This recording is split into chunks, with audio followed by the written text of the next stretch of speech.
Hello.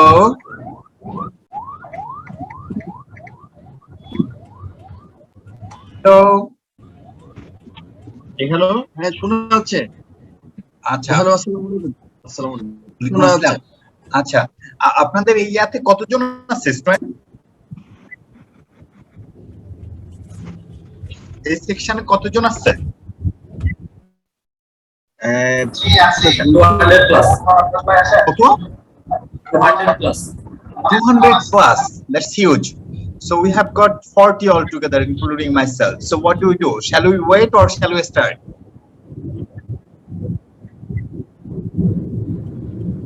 বলেন তো। 5-7 minute দেখেন।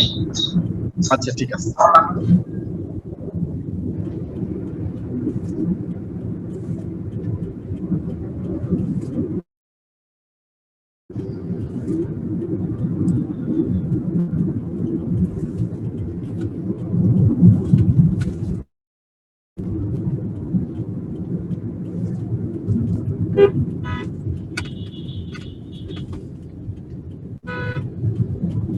ইসলাম ভাইকে আমিনুল ইসলাম ভাই আপনি একটু প্লিজ মিউট করেন। সাউন্ড আসতেছে না।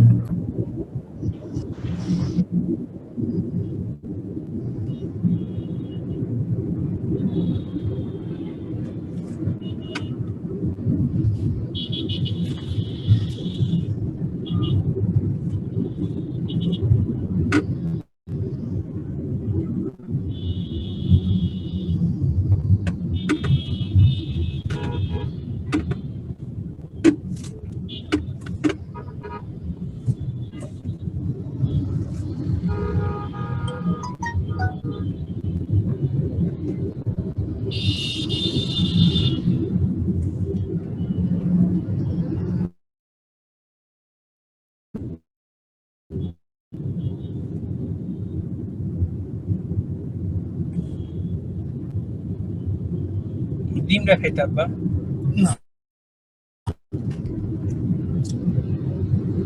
আমিনুল ভাই আপনি একটু মিউট করেন। আমিনুল ভাই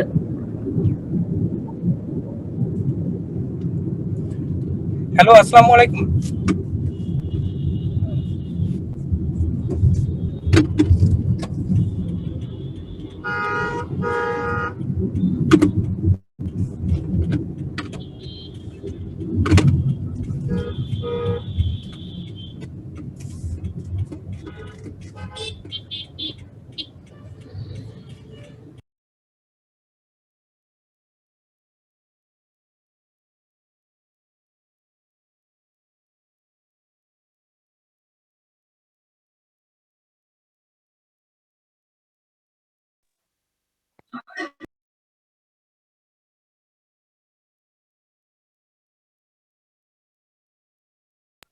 হ্যালো আসসালামু আলাইকুম।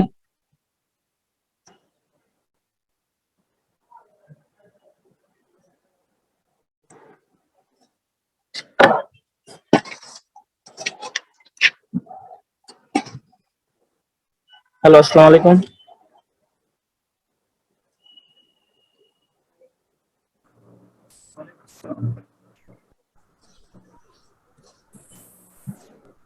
আদাব। হ্যাঁ, বলেন। স্যার আসসালামু আলাইকুম। ওয়ালাইকুম আসসালাম, বলেন। স্যার আমি মোহাম্মদ মামুন স্যার, আইসিবি থেকে স্যার। জি জি জি, বলেন। স্যার আপনাকে হোস্ট করে দেবো নাকি স্যার ক্যাপ্টেন আছে ওদেরকে করে দেবো স্যার? আমারে করে দেন। Okay sir. আর ক্যাপ্টেনকে পোস্ট করে দেন। জি ওকে।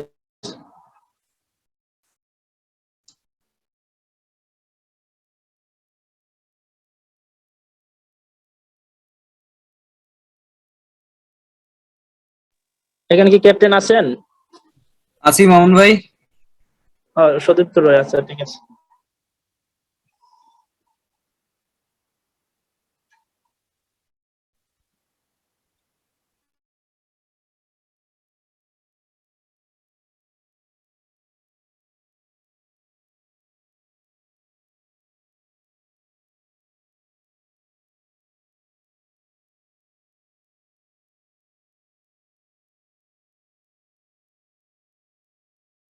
Recording stopped.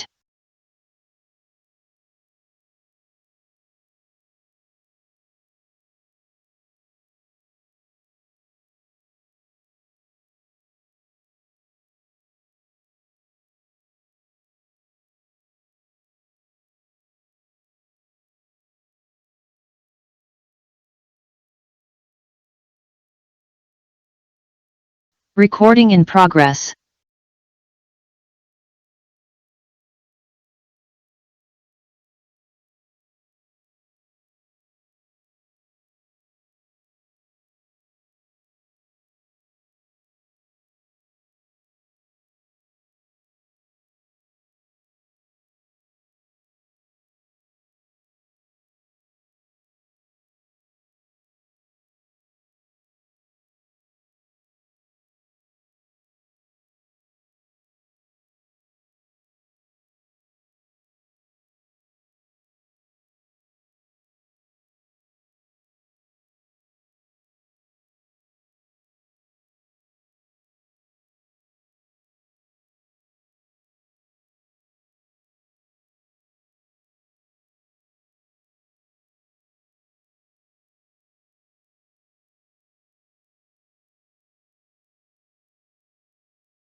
Hello. Hello. জি আদাব স্যার। আসসালামু স্যার। ওয়ালাইকুম আসসালাম। সো আমরা শুরু করি, বুঝছেন? আপনারা even though you have got 200 ideally potential participants in these classes, you have got just 55. So what is the average participation in a day? বলেন তো? Sir 100 to 110 100 to maximum. 110. But still we have just 55.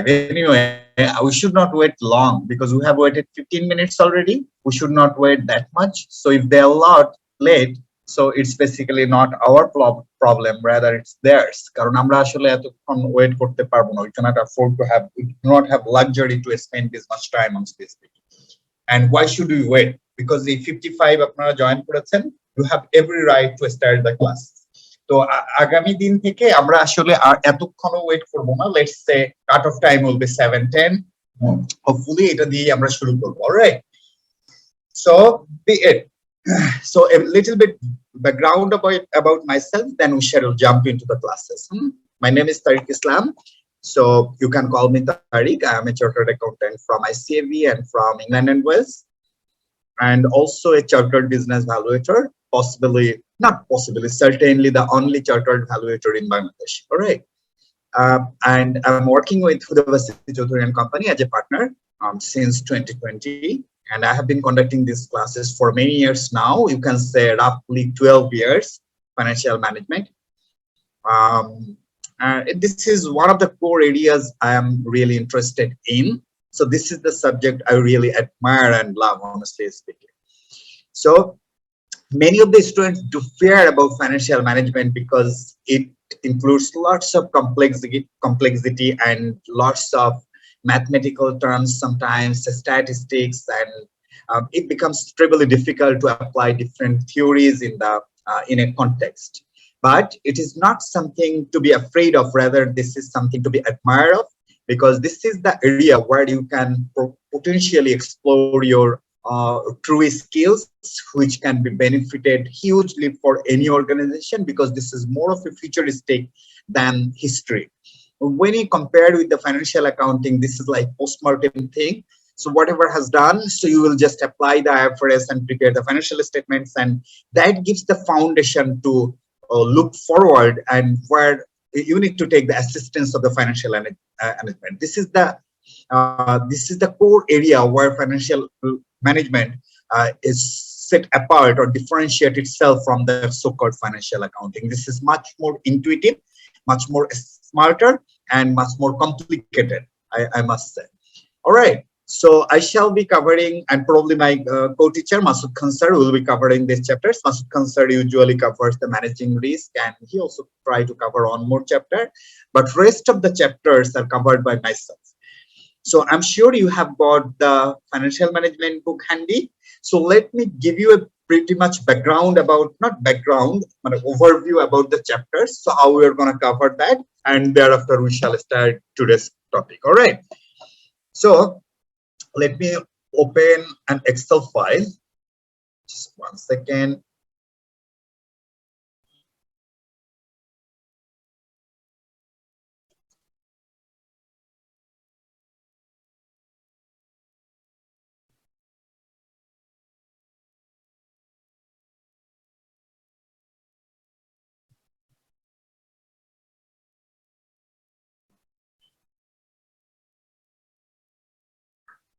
Yes.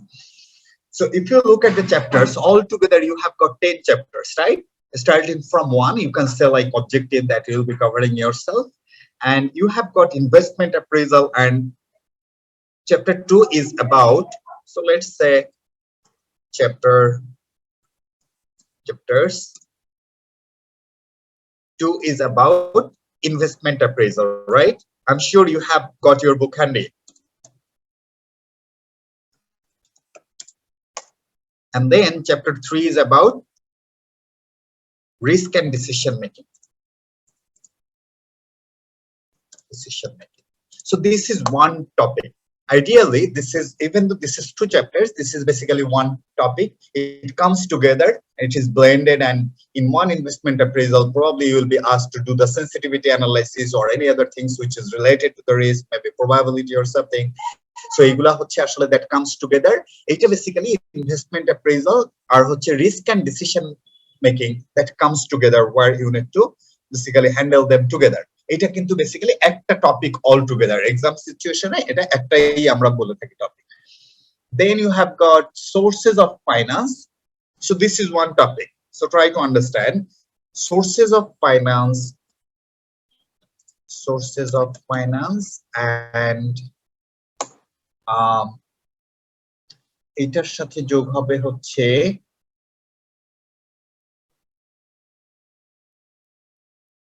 equity source and dividend policy.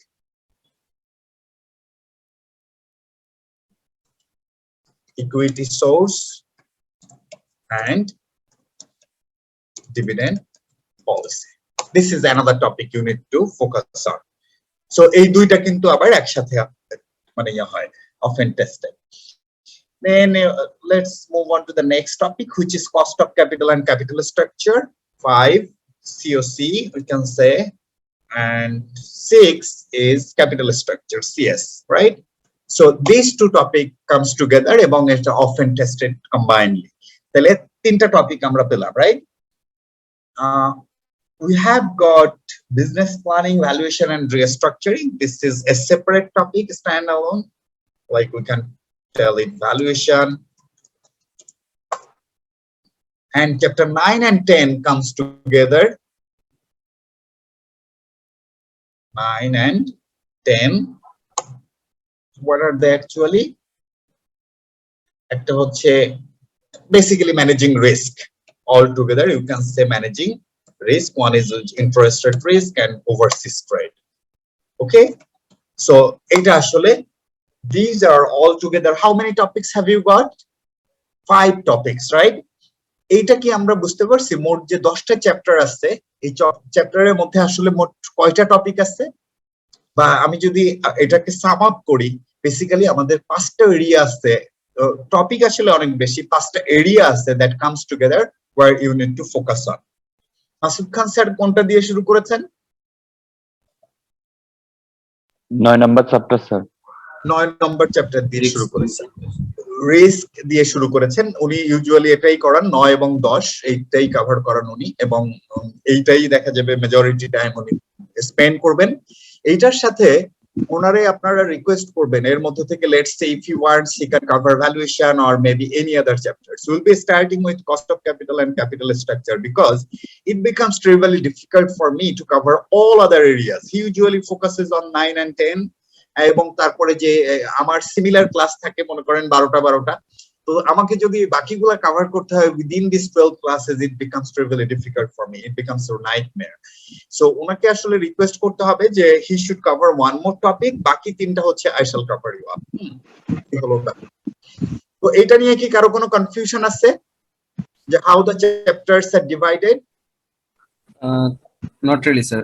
Sir আপনি যেহেতু valuation নিয়ে কাজ করছেন অনেকদিন, তো মাসুদ খান স্যারকে আমরা চ্যাপ্টার 5-6 এর জন্য অ্যাপ্রোচ করব? আর উনি তো চ্যাপ্টার 5-6 পড়াই না, ওনাকে তাইলে হচ্ছে ওই যে you can talk about like 4 and 7. সেটাও যদি চাই, have source of finance, equity source and dividend policy. That's very straightforward. মানে সেটা দিয়েও উনি করতে পারেন আর কি। বাট উনি আসলে আমি খেয়াল করে দেখেছি উনি ম্যানেজিং রিস্ক করাতে চায়, আর যদি কোনো টপিক দেওয়া হয় সেটা হচ্ছে ভ্যালুয়েশন ট্যালুয়েশন এগুলা করাতে চায়, এর বাইরে আসলে উনি যাইতে চান না। আর হি বিং দ্য সিনিয়র, আসলে আমরাও অত বেশি ইন্টারফেয়ার করি না তাকে আর কি। So anyway, so let's start and let's see how does it go. So as we go along, we can basically chalk out our strategy. Okay. So overall, tell me what's your expectation. It's our first class, so definitely we'll be focusing on our topic in a moment. But tell me what is your expectation for?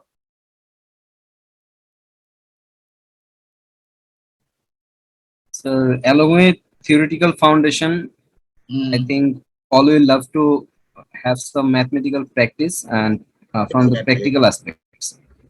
That you will get. So my always my way of conducting the class, I will give you a solid foundation on the theory first, and then we shall move on to the exam standard questions. Basically, I follow the ICAB pattern of questions since we have following ICAB manual. So I follow the ICAB questions, which will give you a fair bit of foundation on each and every topic. All sir right. Pass করতে পারবো কিভাবে সেটার একটা guideline sir. There is no shortcut of passing the financial management. Honestly speaking, you need to have lots of practices. Financial management যেটা হয় যে আসলে most of us এটা তো we do not have background in the financial management. I mean this is very high level financial management, I must say. So এখানে আমাদের অনেকেরই ওই ব্যাকগ্রাউন্ড থাকে না, and we do fare about the mathematical things, and yeah, এটার জন্য অনেকের আসলে ডিফিকাল্টি ফেস করতে হয় অনেকের। সো এই জন্য you need to have lots of practice. আপনাকে যেটা করতে হবে, do not jump into the questions first. মানে try to understand my first class. আমার first classে আমি যেটা করি, I shall give a solid foundation on theory first. So ওই theory যখন আপনি বুঝে ফেলবেন, then you try to solve the self-test questions, interactive questions. It will give you a solid, very solid foundation. তারপরে হচ্ছে you try to solve some exam standard questions. This is the way of learning. Learning কিন্তু এরকম না। So আমাদের যে problem হয়, most of our students, they do not have any plan. They don't understand their strengths or weakness. They try to solve the exam standard questions as much as possible without having the foundation. That's the real problem. All right. So আপনাকে এই জিনিসটা বুঝতে হবে, skill is something you need to develop over a period of time. It's not something যে day ওয়ানে আপনি এটা পারবেন। এই জন্য যেটা হয়, মনে করেন আমরা যে ক্লাস শুরু করছি না, এই যে আজকে আপনার 200 মধ্যে কয়জন এসেছে? 65. So this is the very first class, and students আপনার দেখেন attendance is very low. Do you know why? Because ওই যে তারা তার অ্যানসেস্টরের কাছে শুনে, মানে প্রিভিয়াস যে প্রেডিসেসর যারা আছে তাদের কাছে শুনে, financial management is really tough, it is not possible to complete within this time, so let's keep it aside for this session. Okay, এই জন্য হচ্ছে একটা মেজরিটি নাম্বার ওখানে কমে যায়। সেকেন্ডলি যেটা হয়, মনে করেন 2-3টা ক্লাসে অ্যাটেন্ড করার পরে they will start fearing, oh, this is not the area, I mean we shall be able to complete within such a small time, so I would be better off if I focus on other modules. So তখন তারা অন্য জায়গায় হচ্ছে চলে যায়, এবং দেখবেন শেষে গিয়ে হার্ডলি 30 বা 40 থাকবে। বুঝতে পেরেছেন? That is my experience. যে এই কারণ হচ্ছে তারা এই সাবজেক্টটাকে এত ভয় পায়, ওই করতে পারে না শেষে, এবং তারা মনে করে ওকে আমি পরবর্তীতে হচ্ছে এটা অ্যাটেন্ড করবো। এবং পরে যেটা হয়, স্পেশাল ক্লাসের নাম্বার অফ ক্লাস কম থাকে যদিও, তখন আবার ওই এক্সট্রা টাকা দিয়ে স্পেশাল ক্লাস করে। This is how does the students react, মানে আমার এক্সপিরিয়েন্স। Anyway, so এটা আসলে decision is up to you. You are at your liberty to take the decisions because you understand your skill set well and you understand your situation well. So anyway, আজকে আমরা তাইলে হচ্ছে cost of capital দিয়ে আমাদের চ্যাপ্টারটা শুরু করব। Alright, cost of capital দিয়ে যে আমরা চ্যাপ্টারটা শুরু করব, এই শুরু করার আগে আমি আপনাদেরকে একটা ব্যাকগ্রাউন্ড দেই, তারপরে হচ্ছে I shall take you to my synopsis. দেখেন, কস্ট অফ ক্যাপিটাল জিনিসটা হচ্ছে খুবই straightforward. Probably you have got some sort of idea from the business finance or other modules in the knowledge level, I suppose. Even if you don't have, it will not matter much. আপনি দেখেন একটা company, just let me share some sort of context or scenario for under a hypothetical company. Imagine it's a hypothetical company XYZ Limited, right? XYZ Limited. A XYZ Limited wants to start a business. So where does the fund come from? So what could be the potential sources of finance? One potential source of finance could well be equity, right? কারণ তার own fund থেকে সে এটা finance করতে পারবে, right? Another fund broadly could be debt, ঠিক কি না? তার মানে একটা কোম্পানি যে আমরা শুরু করতে গেলে তার ফান্ডিং এর কয়টা অপশন আছে? ব্রডলি দুইটা, একটা হচ্ছে ইকুইটি আর একটা কি ডেট। ইকুইটি যখন কোনো কোম্পানি নেয়, ইকুইটির জন্য কিন্তু ইট হ্যাজ গট কস্ট, কারণ যখন আপনি when somebody injects the fund into that company, in return আপনার that investors expect something. Equity holder expects what? বলেন তো, ইকুইটি হোল্ডার আপনি যদি কোনো কোম্পানিতে ইনভেস্ট করেন, even if you invest in a listed company which is listed in the IPO, ওর কাছ থেকে আপনি কি চাইবেন? যদি আপনি কোনো শেয়ারে ইনভেস্ট করেন বা ইকুইটিতে ইনভেস্ট করেন, dividend চাইবেন। Very correct. And you can find out a single cost of capital to that company. So single cost of capital, why it is so important? This is important কারণ হচ্ছে মনে করেন আপনি, if you think of from the XYZ perspective, if XYZ earns more than the WSSC, that will be like wealth maximization to the ultimate shareholders and other stakeholders. So ultimately always, whenever you want to take any sort of capital project or any sort of project, তখন আপনাকে you need to think of the WSSC. যদি আপনার WSSC থেকে ওই প্রজেক্টে বেশি return হয়, then definitely you will be better off if you go ahead with that project. But যদি এরকম হয়, that project will generate a return which is less than WSSC, that will be a losing project for you. আমি কি বুঝাইতে পারতেছি আপনাদেরকে? Hello, এই কথাটা স্যার শেষের দিকে কথাটা যদি আবার একটু রিপিট করেন স্যার। মনে করেন যে আপনার আলটিমেটলি অলওয়েজ আপনার কি করা উচিত, যে আপনি যেখানে ইনভেস্ট করবেন সেইখান থেকে আপনার মানে WSSC আপনার যে কস্ট অফ ফান্ড আছে তার থেকে বেশি রিটার্ন আসা উচিত। যদি না আসে তাইলে কি আপনার জন্য তো সেটা লুজিং প্রজেক্ট হবে, কারণ আপনার shareholders are expected let's say 10% বা 12% হারে dividend, debt holders are expected 9% হারে আপনার ইন্টারেস্ট। So এখন আপনি combinedly আপনি দেখলেন 10% is your cost of capital, but if you want to take on a project which is giving like 8% return altogether, so is it feasible for you?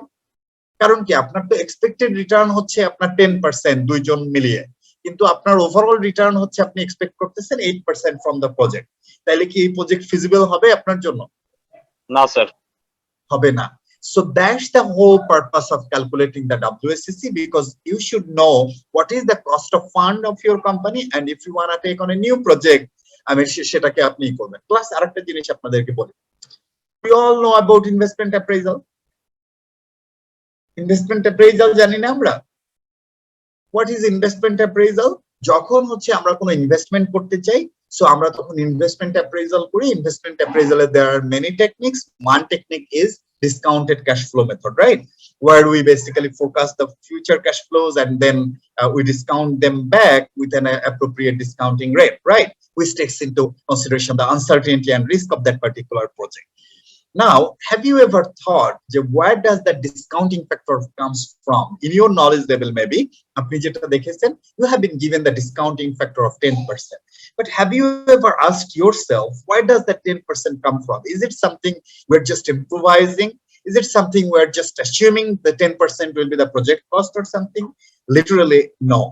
আসলে যেটা হয়, that cost of capital comes from the calculation of discounting factor comes from the calculation of cost of capital. আমরা যে cost of capital calculate করি সেটাই basically we use for investment appraisal as a discounting factor. বোঝা যাচ্ছে নাকি বোঝা যাচ্ছে না? এই জায়গাটা স্যার ক্লিয়ার না? যেটা আমরা বলতেছি ওই যে আপনারা ইনভেস্টমেন্ট অ্যাপ্রেজাল করেন না, ইনভেস্টমেন্ট অ্যাপ্রেজালে যে ডিসকাউন্টিং ফ্যাক্টর আপনারা ইউজ করেন, এই ডিসকাউন্টিং ফ্যাক্টর কিভাবে আসে? এই ডিসকাউন্টিং ফ্যাক্টর আসে এই কস্ট অফ ক্যাপিটাল এই মেথডে ক্যালকুলেশন করা হয়, করে then we use that cost of capital for appraising the investment. এবার clear?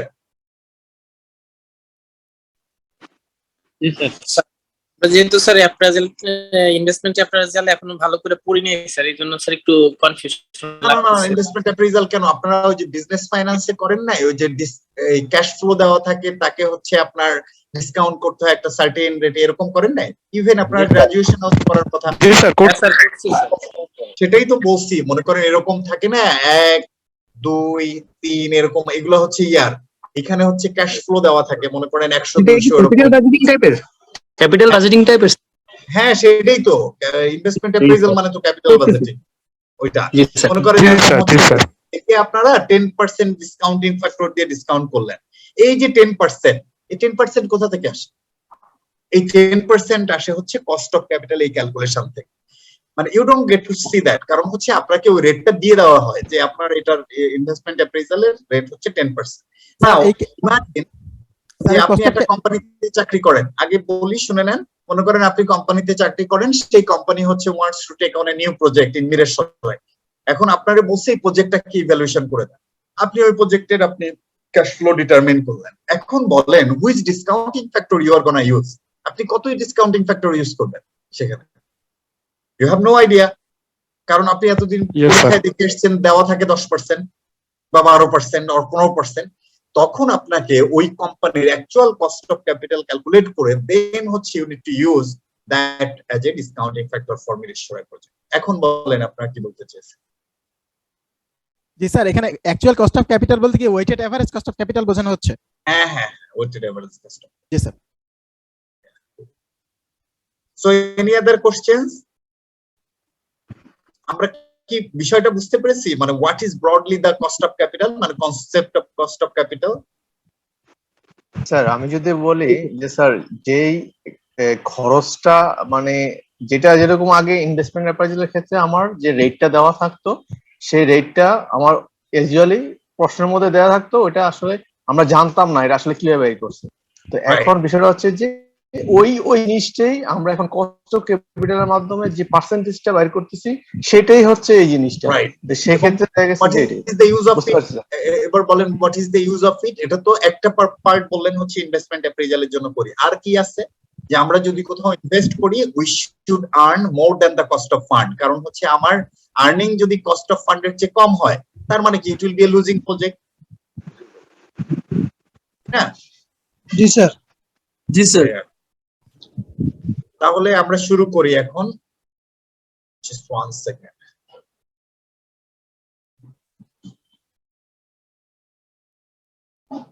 Here we go. So by this end of this chapter you should understand what does capital structure means, cost of equity, how to calculate cost of equity, how to calculate cost of debt, WACC and FEB. These are the concepts you are going to go for. So now এই যে capital স্ট্রাকচারের কথা বললাম, capital structure consist to component, তাই না? One is date আর একটা কি equity. এখন এই যে এই ক্যাপিটাল স্ট্রাকচার ডিপেন্ড করে অনেকগুলোর উপর। যে suitability of the capital structure depends on numerous factors. একটা ফ্যাক্টর কি স্টেবিলিটি অফ দ্য কোম্পানি। মনে করেন আপনি একটা কোম্পানি শুরু করছেন, শুরু করলে শুরুতে এই ফান্ডটা কোথা থেকে আসে? একটা কোম্পানি শুরু করলে ইনিশিয়াল ফান্ডটা এটা কোথা থেকে আসে?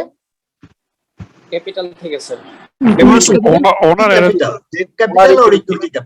Equity capital. কারণ শুরুতে কিন্তু আপনার ডেট ক্যাপিটাল পাওয়া খুব ডিফিকাল্ট। যদি স্টার্টআপ কোম্পানি হয় আপনার যে lenders will be very reluctant to fund, তাই না? সে তো ফান্ড দিতে চাইবে না, কারণ it's just a startup company. তাইলে শুরুতে আপনার এরকম মানে ওই যে ক্যাপিটাল স্ট্রাকচারটা যদিও even though you of for some loan or debt, আপনি will not be able to attain that, কারণ আপনি ওটা পারসুয়েশন পাওয়ার থাকে না শুরুতে। এই জন্য ক্যাপিটাল স্ট্রাকচার ডিপেন্ড করে স্টেবিলিটি অফ দ্য কোম্পানি। যদি কোম্পানি স্টেবল হয়, গুড মানে পাস্ট ট্র্যাক রেকর্ড থাকে, তাহলে ওই কোম্পানির জন্য ডেট পাওয়া অনেক ইজিয়ার হয়ে যায়। সো আমরা কি বললাম? Capital structure depends on stability of the company. So we by this time probably understand what does stability of the company mean here. Number 2, matching assets with fund. Matching assets with fund হচ্ছে something, মনে করেন আমরা বলি না যে long term assets should be funded with long term capital, কারণ হচ্ছে long term debt or long term capital, maybe equity maybe. So আমার যদি লং টার্ম অ্যাসেট হয়, কারণ কি ওই অ্যাসেট থেকে রিটার্ন আসতে তো আমার অনেক সময় লাগবে, বা ওই অ্যাসেট থেকে পুরো পেব্যাক পিরিয়ড বা পুরো রিটার্নটা আসতে it will take 5-7 years time all together combinedly. তো আমি যদি শর্ট টার্ম লোন দিয়ে ওরকম করি তাহলে হচ্ছে will not be able two pay it back, কারণ শর্ট টার্মে তো আমার টাকাটা ফেরত দিয়ে দিতে হবে যে 1 বছর 2 বছরের মধ্যে। Therefore long term asset should be funded through long term capital. তারপরে কি আছে? Long term capital requirements for replacement and growth. যদি আপনার রিপ্লেসমেন্ট দরকার হয়, that is long term assets, অথবা নতুন প্রজেক্ট দরকার হয়, তাহলে হচ্ছে আপনাকে অবশ্যই লং টার্ম ক্যাপিটাল রিকোয়ারমেন্টে যেতে হয়। সো সেটার উপর আমার ক্যাপিটাল স্ট্রাকচার ডিপেন্ড করে। তারপরে কি signalling. Signalling is a very nice concept. Signalling you will be hearing this quite often, কারণ হচ্ছে একটা বললাম ক্যাপিটাল স্ট্রাকচারের ক্ষেত্রে সিগন্যালিং ইম্প্যাক্ট আছে, ডিভিডেন্ড পলিসির ক্ষেত্রেও সিগন্যালিং ইম্প্যাক্ট আছে। সিগন্যালিং হলো যে how well a company is performing, that depends on their capital structure, that is depicted from the capital structure. Okay, কিরকম কোনো একটা কোম্পানির ক্যাপিটাল স্ট্রাকচারে যদি লোন থাকে, it means that company has got confidence to do better in future, therefore they has obtained loan, এই জন্য হচ্ছে that company probably has got good prospect. যদিও বাংলাদেশের কনটেক্সট হচ্ছে খুবই বাজে, এখানে লোন নেওয়া মানে হচ্ছে আপনার you don't need to pay it back, but মানে আমরা আইডিয়াল ফাইন্যান্সিয়াল ম্যানেজমেন্ট সিনারিওতে বলতেছি যে যদি কেউ বড় করলে তখন ধরে নেওয়া হয় যে ইট হ্যাজ গট পোটেনশিয়াল, এই কোম্পানি বড় করতেছে, তার মানে হচ্ছে it will have a strength, it will have potential to grow further. কারণ কি, they need to honour all the interest and instalment. বোঝা যাচ্ছে নাকি বোঝা যাচ্ছে না? বোঝা যাচ্ছে স্যার। ওকে, তারপরে কি রয়েছে? ক্লায়েন্টেল এফেক্ট। ক্লায়েন্টেল এফেক্ট হচ্ছে আমাদের ওই যে আমরা জানি যে আমাদের তিন ধরনের ইনভেস্টর থাকে, রাইট, অর ক্লায়েন্ট থাকে। ইনভেস্টর কি কি? একটা হচ্ছে রিস্ক টেকার, আরেকটা কি রিস্ক অ্যাভার্স, আরেকটা কি রিস্ক নিউট্রাল। সো যে কোম্পানিতে মনে করেন ডেট থাকে, ক্যাপিটাল স্ট্রাকচার কি হতে পারে যে আমার ডেট এবং ইকুইটির মিক্সচার, কোনোটায় রয়েছে 60-40, কোনোটায় 70-30, অথবা কোনোটা অল ইকুইটি ফার্ম, এটা এরকম হতে পারে না? মানে there could be numerous combination নাকি? এই কম্বিনেশনটা it could be anything, ঠিক কি না? যে it could be all equity fund, or it could be 30% equity 70% loan, or it could be 70% equity 30% loan, it could be 40% equity 60% loan. So basically আমার client তার perceived level of risk বুঝে ওই কোম্পানিগুলোতে invest করে থাকে। মনে করেন আপনার ক্যাপিটাল স্ট্রাকচার যদি অ্যাট্রাকটিভ হয় টু দ্য ক্লায়েন্ট, তাহলে হচ্ছে আপনার ইয়াটা হবে আর কি। Just 1 second. Mehedi, hello.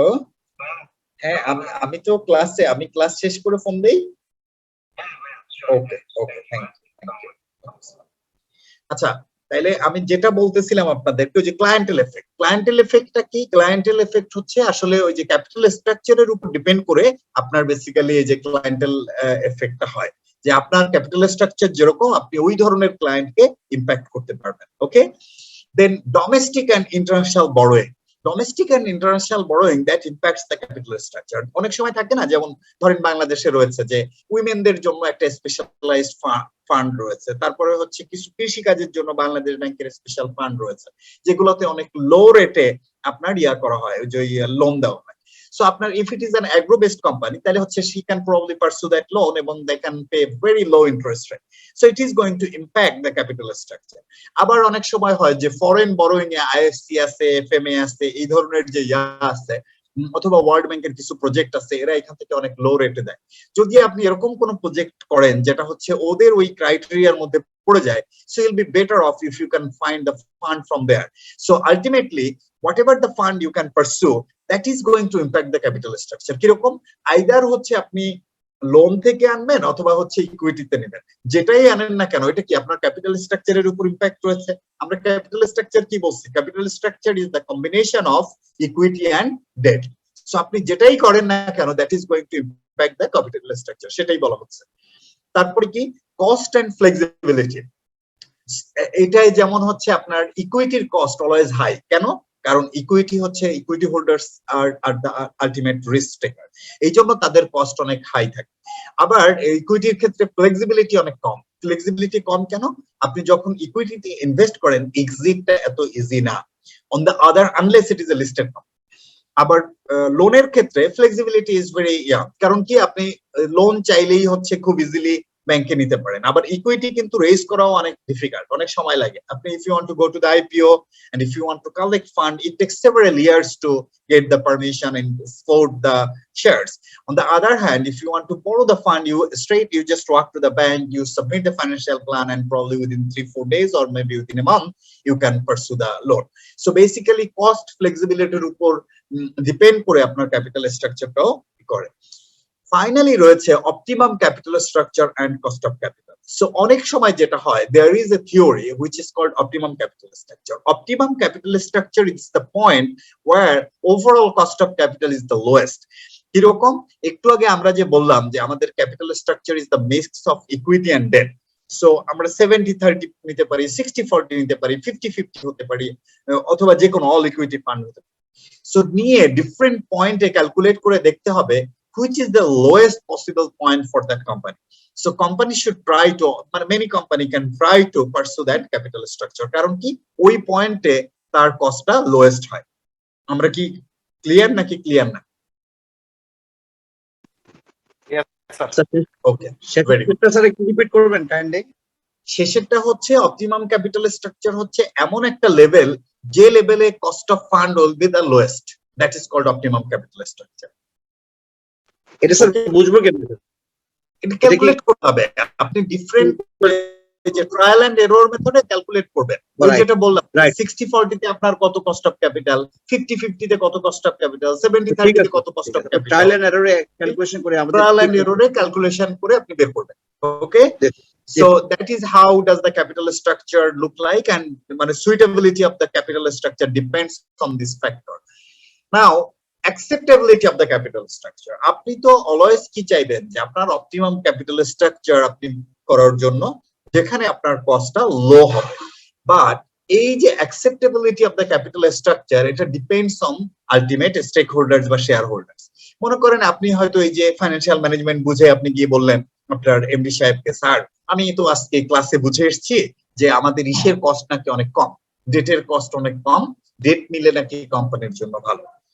Probably that guy is very ancient guy এবং he doesn't want to put that company into unnecessary risk. He might think যে এই যে আউটসাইডার ব্যাংক যদি আমাকে ফান্ড দেয়, they might come up with lots of controls and reportings and probably my company will be at stake. So এই যে acceptability এটা depend on the risk attitude of the owners by stakeholders. সে বলবে no no no I don't want that, আমি এইসব loan tone চাই না। আবার যদি আপনার এই ইনভেস্টর অনেক স্মার্ট হয়, he understands the finance, he'll be saying okay let's bid, আমি এই জিনিসটা করতে চাই, অসুবিধা নাই। So if you think it's feasible for us then let's go for it. So এই যে ক্যাপিটাল আপনি যতই অপটিমাম ক্যাপিটাল স্ট্রাকচার বলেন না কেন, এটা কার উপর ডিপেন্ড করবে? Ultimate decision maker, who is the ultimate share holders বা স্টেক হোল্ডার্স, তার রিস্ক অ্যাটিটিউডের উপর ডিপেন্ড করবে। এখন আপনি ফাইন্যান্সিয়াল ম্যানেজমেন্ট বুঝেন, আপনি ক্যালকুলেশন করে নিয়ে গেলে হবে? আলটিমেটলি তো বোর্ড বা শেয়ার হোল্ডার তাকে অ্যাকসেপ্ট করতে হবে। 2 নাম্বার হচ্ছে loss of control. Loss of control হচ্ছে, let's say loss of control can come from two end, two end from means হচ্ছে it can comes from equity, it come from debt as well. প্রথমে আমরা ইকুইটির কথা বলি। ধরেন আপনি একটা project নিচ্ছেন, আপনি বললেন যে ওকে এই প্রজেক্টের ফান্ডিংটা আমি হচ্ছে ইকুইটি থেকে নেব। এখন আপনি হচ্ছে শেয়ার হোল্ডারদের কাছ থেকে টাকা নিলেন। এরকম হইতে পারে যে, এরকম হইতে না, naturally what will happen, you will dilute your shareholding, তাই না? কারণ আপনি আউটসাইডারকে যখন শেয়ার বিক্রি করবেন আপনার শেয়ার হোল্ডিং পার্সেন্ট কমে যাবে না? তো এরকম হইতে পারে that project is such a big project, আপনি you might lose the ultimate control of the company, আপনার 51% ও থাকলো না, এরকম হইতে পারে। Make sense? So that is one way of losing the control. আরেকটা হইতে পারে যে আপনি হয়তো লোন নিছেন, লোন কিন্তু comes with lots of covenant. Loan যেমন আমি আপনাদেরকে একটা প্র্যাকটিক্যাল এক্সাম্পল দেই। বাংলাদেশে একটা লিস্টেড কোম্পানি আছে, you might know, Lafarge Holcim. লাফার্জের এক সময়ে হচ্ছে প্রচুর ফরেন লোন ছিল। হ্যাঁ, it was like in the year of 2010-11 or something like that. তো তখন এরকম ছিল, ওর একটা কন্ডিশন দেওয়া ছিল যে unless and until this amount has been repaid, this foreign loan has been repaid, that company cannot declare any dividend. ওই loan repayment না করে ওই কোম্পানি কোনো ডিভিডেন্ড দিতে পারবে না। So this is some sort of control. ওদের এরকম বলা ছিল প্রতি মাসে মান্থলি রিপোর্টিং করতে হবে, including their stock and other things. So this is some sort of control they might come up. So এই যে ক্যাপিটাল স্ট্রাকচার গুলা, এটার কিসের উপর ডিপেন্ড করে? যে অ্যাকসেপ্টেবিলিটি। এখন যদি ওর বোর্ড বা শেয়ার হোল্ডার মনে করতো no we don't want that, তাহলে তো সে ওই ফরেন লোন নিত না। দে অ্যাকসেপ্টেড, বাট এই কারণে ওই ক্যাপিটাল স্ট্রাকচারে ওই লোনটা এসেছিল। তারপরে কি কস্ট, যে আপনার ইনভেস্টর না, আপনার যে আলটিমেট ওনার আছে বা কোম্পানি আছে, তারা সবসময় চিন্তা করে যে আমার ওভারঅল কস্ট কি হবে সেটা। কমিটমেন্ট হচ্ছে যেমন ইসের ক্ষেত্রে ডিভিডেন্ড হবে, ইকুইটির ক্ষেত্রে, আর লোনের ক্ষেত্রে কমিটমেন্ট হবে ইন্টারেস্ট এবং প্রিন্সিপাল। এবং present source of finance. Present source of finance মানে হচ্ছে যদি আপনার ক্যাপিটাল স্ট্রাকচারে লোন থাকে তাহলে management is comfortable with that loan এবং they know how to handle that, so how to deal with that, তাহলে হচ্ছে they will be very comfortable with go for loan. But sorry sir আগেরটা একটু repeat করবেন, just last স্পেসটা একটু যদি repeat করেন। কোনটা? ইমিডিয়েট লাস্ট যে স্পেসটা আপনি বললেন যে company might not accept this, just ওইটা একটু যদি করেন। না আপনি স্পেসিফিক্যালি বলেন এর মধ্যে কোন পয়েন্টটা বলছেন স্যার? এই যে স্যার জাস্ট বললেন না, এই যে লাফার্জের যে এক্সাম্পলে দেওয়ার পরপরই যে স্টেটমেন্ট আপনি দিলেন, ওইটা একটু আরেকবার বলবেন, ওইখান থেকে একটু মনে হচ্ছিল স্যার শোনা যাচ্ছিল না, তো যদি একটু আরেকবার কথা বলতেছেন। ও ওইটা হচ্ছে যেটা হয়েছিল যে ওটা বলছিল কন্ট্রোলের কথা বলতেছিলেন স্যার, কন্ট্রোলের কথা বলতেছিলেন। হ্যাঁ লাফার যে কন্ট্রোলটা করছে হারাইছে, ওরা বলেছিল যে যতক্ষণ পর্যন্ত আপনার লোন রিপেমেন্ট না হবে ততক্ষণ পর্যন্ত ডিভিডেন্ড দিতে পারবেন। So isn't it some sort of control? Definitely sir, they lose the control. ওইটাই হচ্ছে আপনার ইয়াটা, মানে এরকম আর কি, মানে that control can come from the debt. আর শেষে আছে হচ্ছে প্রেজেন্ট সোর্স অফ ফাইন্যান্স। হ্যাঁ, আপনারা একটা কষ্ট করে একটা কাজ করবেন, এটা হচ্ছে that's a real problem of online class. হ্যাঁ, সামটাইমস হচ্ছে আমাদের এরকম হয় যে ইন্ডিভিজুয়ালের ইন্টারনেট কানেকশন দুর্বল হওয়ার কারণে he or she might not be able to listen to me. So এইটা যদি আবার আমরা if I need to repeat, এটা আসলে পুরো ক্লাসটাকে লিঙ্গার করবে এবং it is some sort of disruption and interruption. So যদি ওইটা টু দি পয়েন্টের সাথে সাথে আপনারা বলেন তাহলে এটা ভালো হয়। আদারওয়াইজ আপনারা let's park it until the class is ended, অথবা আপনারা এটা তো আপনারা রেকর্ড করে রাখেন, you can just rewind and then listen from them. আচ্ছা, এনিওয়ে আছে শেষে যেটা আছে প্রেজেন্ট সোর্স অফ ফাইন্যান্সের কথা যেটা বললাম, যে যদি আপনার প্রেজেন্ট সোর্সে ইয়া থাকে, ডেট থাকে বা হচ্ছে আপনার অন্য কোনো ইয়া থাকে, টুল থাকে, আপনি you will be very comfortable with that. এখন মনে করেন একজন very ancient businessman, pragmatic businessman, আপনি তারে গিয়ে বললেন যে স্যার নতুন এক ধরনের ফাইন্যান্স এসেছে which is called venture capitalist, তারা নাকি ফান্ড ইনজেক্ট করে। সে বলবে I don't want to get into that hassle. এই যে আমেরিকান ফান্ড, এই যে সিঙ্গাপুরিয়ান ফান্ড, ইন্ডিয়ান ফান্ড, আমি এইগুলোর মধ্যে আমি এসব যাইতে চাই না। But if you think of a new company like Shoppa, Bikash and other companies, they are bringing lots of venture capitalist fund and every day they are getting published on the newspaper, right? So basically এইসব জিনিসের উপর ইয়া করে যে present source of finance যার আছে এবং যে মোডে আছে, they get comfortable with that. So এই জিনিসগুলো আমাদেরকে একটু ইয়া করতে হবে আর কি। So acceptability of the capital structure depends on these factors. Moving on, feasibility of the capital structure. মনে করেন আপনি তো অলওয়েজ অ্যাকসেপ্টেবল চাই হবে হচ্ছে যেটা আপনার কাছে ফেভারেবল, তাই না, or lucrative. However, a feasibility is depends on the ultimate investors. মনে করেন আপনি চাইলেন ক্যাপিটাল স্ট্রাকচারে লোন হোক, লোন চাইলেও তো হবে না, আপনার you should have that ability, you should have a very good balance sheet maybe, which is convincing for the lenders. তো সেই যে ক্যাপিটাল স্ট্রাকচারে লোন আসবে, এটা ডিপেন্ড করবে কার অ্যাটিটিউডের উপর, লেন্ডারের অ্যাটিটিউডের উপর। আপনার ক্যাপিটাল স্ট্রাকচারে ইকুইটি আরো ইনজেক্ট হবে, সেটা ডিপেন্ড করবে কার উপর, share holders willing to invest. তারপরে কি ফিউচার ট্রেন্ড, যে মনে করেন যেটা বললাম venture capitalist is becoming A sort of trend নাওয়াডেজ।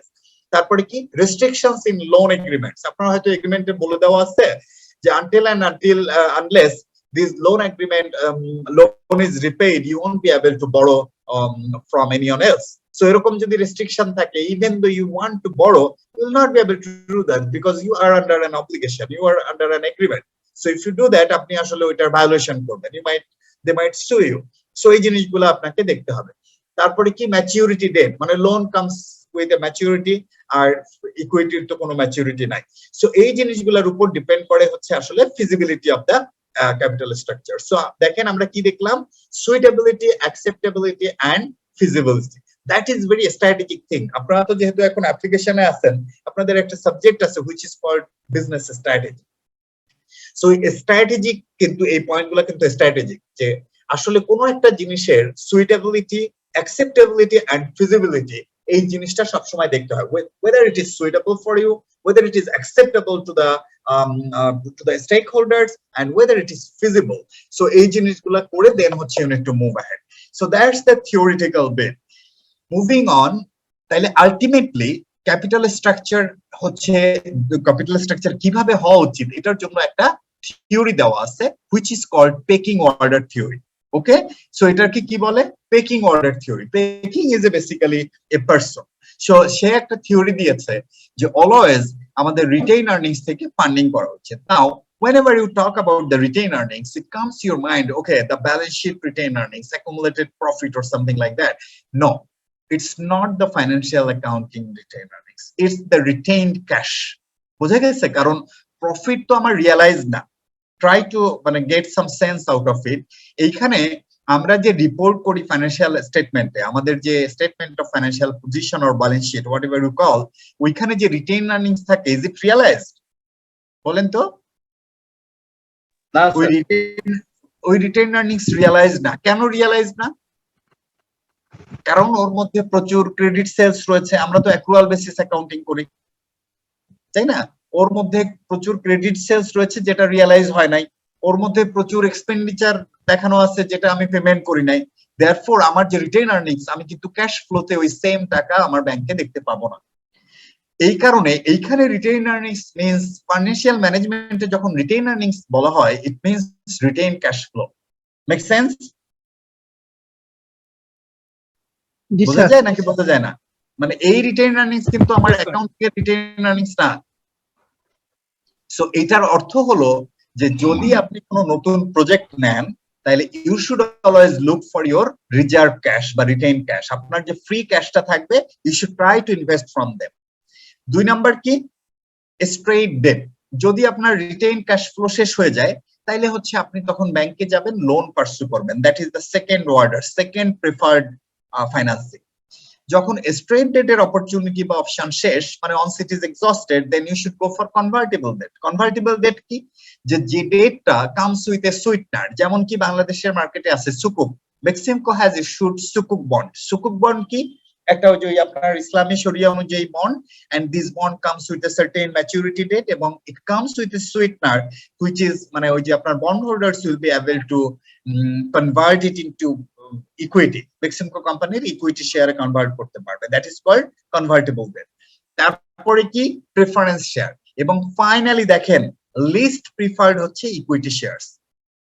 আমি কি বোঝাইতে পারছি যে পেকিং অর্ডার থিওরি কি? পেকিং অর্ডার থিওরি হচ্ছে কোন অর্ডারে আমাদের ফাইন্যান্সিং করা উচিত সেটাই বলতেছে। মানে pecking suggest this order of financing. Make sense? Convertible থিওরিটা ডেটটা একটু বুঝি না একটু। কনভার্টেবল ডেট মানে হচ্ছে যে ডেটকে কনভার্ট করা যায় ইকুইটিতে। মনে করেন 5 বছর মেয়াদ, 5 বছর পরে ওই ডেটে বলবে যে 5টা ডেটের বদলে একটা আপনি পাবেন, ইকুইটি শেয়ার পাবেন, এরকম আর কি। যদি if you like you can exercise, if you don't like you just stay silent and you can take back your money. বুঝতে পারছেন? আর এইগুলোর পরে ব্যাকটা আছে, ইউ উইল আন্ডারস্ট্যান্ড মোর, অসুবিধা নেই। এবার আসেন justification for packing order theory. এই পেকিং অর্ডার থিওরি জাস্টিফিকেশন কি?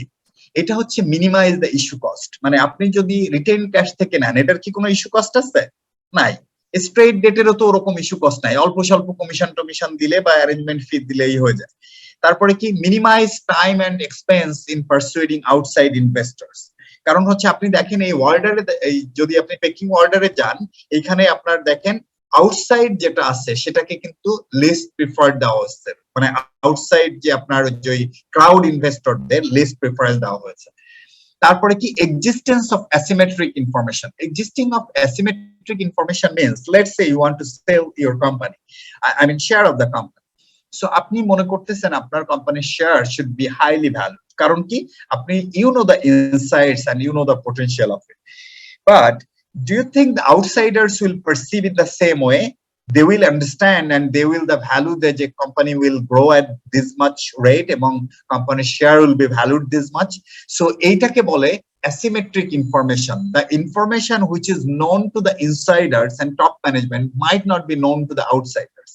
Therefore there is a gap between the information. যদিও আবার এটা হচ্ছে যে আপনার এফিশিয়েন্ট মার্কেট হাইপোথিসিসের এগেইনস্টে, but practically it might happen যে আসলে আমার ম্যানেজমেন্ট যেটা জানে, বাইরের আউটসাইড ইনভেস্টররা সেটা জানে না। এই জন্য the price you are expecting from the outside investor for your share, they might not be interested to buy, or they might not be interested to invest at that price. Make sense? বোঝা যায় নাকি বোঝা যায়? Sir kindly একটু আবার বলেন sir. আমরা বলতেছি অ্যাসিমেট্রিক ইনফরমেশনটা হচ্ছে এরকম, ধরেন আমার কোম্পানির ইনসাইড যে ম্যানেজমেন্ট থাকে ওরা যে ইনফরমেশন জানে, বাইরের লোকজন কি ওরা এতটা জানে? জানে না তো ওই কোম্পানি সম্পর্কে। তাইলে ওই কোম্পানি যদি তার শেয়ার সেল করতে চায় তার তো একটা এক্সপেকটেশন আছে, কারণ কি সে জানে যে এই কোম্পানির পটেনশিয়াল কি, সে হয়তো 10 টাকার শেয়ার 50 টাকা করে বিক্রি করতে চায়। কিন্তু বাইরের যে ভদ্রলোক উনি যদি এই কোম্পানির সম্পর্কে ভালো আইডিয়া না থাকে তাহলে কি 50 টাকা দিয়ে কিনতে চাইবে? না স্যার, চাইবে না তো। ইটস লাইক আপনার ধরেন আপনি গ্রামে গেলেন, একজনরে আপনি বললেন যে ভাই it's a new iPhone, so it like 13 pro, do you want to buy? ওই ভদ্রলোক, ডু ইউ থিংক যে একদম গ্রামের হয়তো প্রান্তিক marginal people, he will understand the value to it? না স্যার। যদি আপনি বলেন এই ফোন আপনি কেনেন 1,20,000 টাকা দিয়ে, সে বলবে what the hell are you talking about, I am fine with Oppo or I am fine with any other brand, তাই না? তো সে কারণ কি তার কাছে ওইটার ভ্যালুটা ওরকম নাই, এবং সে ওইটার যে আসলে কি মিন করে, ওটার যে ব্র্যান্ড ভ্যালু অথবা ওইটার যে ফাংশনালিটি এটা নাই। তার মানে হচ্ছে that is called asymmetric information, মানে আপনি যেটা জানেন ওই ভদ্রলোক ওইটা জানে না। Make sense? Therefore the value of this particular product differs from person to person.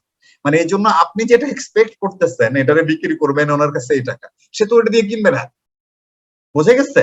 That is called asymmetric information. You understand the symmetry? Symmetry মানে কি? যে আমরা হচ্ছে we all are equal, we all are in the same page. That is like symmetry. R asymmetry হচ্ছে when there is a difference of information, মানে আপনার ইনফরমেশনের যখন gap আছে আপনার আর আমার মধ্যে, that is called asymmetric information. এবার বুঝে গেছে? জি sir, thank you. Yes, sir. Yes. Okay, তাহলে where we are, এবার আসেন ক্যাপিটাল স্ট্রাকচারের ট্রেডিশনাল ভিউ অফ গিয়ারিং আছে। সো প্রথমে আমরা ট্রেডিশনাল ভিউ অফ গিয়ারিং কি সেটা আমরা বলি, তারপরে হচ্ছে আমরা ওই ইয়াতে চলে যাব। দেখেন ট্রেডিশনাল ভিউ অফ গিয়ারিং মানে হলো, ধরেন একটা কোম্পানিতে, let me just open up the excel, এই জিনিসগুলা কিন্তু আপনারা ই করবেন এবং ইট উইল বদার মাচ যদি আপনারা আজকের পরে ধরেন আজকে try to get it clarified, এবং আমি আপনাদেরকে দিব আবার ধরেন ওই নেক্সট ইসে, কারণ এই চ্যাপ্টার গুলো ইজ কোয়াইট লিঙ্কড। দেখা গেল এমন একটা সময় I am talking about the capital structure and traditional view, and there will be some new students and they'll be saying okay, oh, I don't understand, I'll not be able to repeat it again, কারণ তখন আবার আমি যদি repeat করি over again, এটা তো আসলে over মানে নেভার এন্ডিং প্রসেস। সো এটা কিন্তু আমি আর করব না, বুঝছেন? once it is done it is done, but হয়তো আমি মানে ব্রডলি বলে যাব this is how does it mean, what does it mean। আচ্ছা, তাইলে আমরা কি বললাম? Traditional view of capital structure, right? Traditional ভিউটা কি? Try to understand. আমাদের ইকুইটির রয়েছে ক্যাপিটাল স্ট্রাকচারে, আর কি রয়েছে? ডেট রয়েছে। তো আমরা বলছি it could be at any mix, it could be let's say 100% equity, 0% debt. Okay, now it could be 90% equity, 10% debt. It could be 80% equity, it could be 20% debt. It could be 70% equity, 30% debt, তাই না? এরকম এরকম যে কোনো মিক্সই তো হইতে পারে, ঠিক কিনা? 60-40 এরকম আপনি নিউমেরাস ইয়া করতে পারেন, কম্বিনেশন করতে পারেন, right? Thousands of combination, millions of combination can happen, এটা আসলে কোনো ইয়া দিয়ে শেষ করা যাবে। তো এইটার এই যে কম্বিনেশনটা যে হইতে পারে, কম্বিনেশন হলে what will be the impact on the cost of capital? কারণ এর প্রত্যেকটা লেভেলে কিন্তু আমার কস্ট অফ ক্যাপিটাল চেঞ্জ হবে, হবে না? ট্রাই টু আন্ডারস্ট্যান্ড, হবে কিনা? হবে স্যার, হবে। এই যে কস্ট অফ ক্যাপিটালটা চেঞ্জ হবে, এটা কিরকম ভাবে হয় কস্ট অফ ক্যাপিটাল? এটা প্রথমে আমরা গ্রাফিক্যালি দেখব, তারপরে হচ্ছে আমরা ম্যাথমেটিক্যালি একটা দেখব, তাইলে হচ্ছে you will understand. Just one second, আমি একটা হোয়াইট বোর্ড শেয়ার করছি, দেখা যায়? Yes, sir. ওকে, মনে করেন এই পাশে কি রয়েছে? এক্স অ্যাক্সিস, ওকে, আর বটম লাইনে কি রয়েছে? Y axis. এইগুলা কিন্তু আমি আর অত লিখলাম না, হ্যাঁ, নাকি লিখতে হবে? আচ্ছা লিখে দেই, মনে করেন এটা হচ্ছে এক্স, ওকে, আর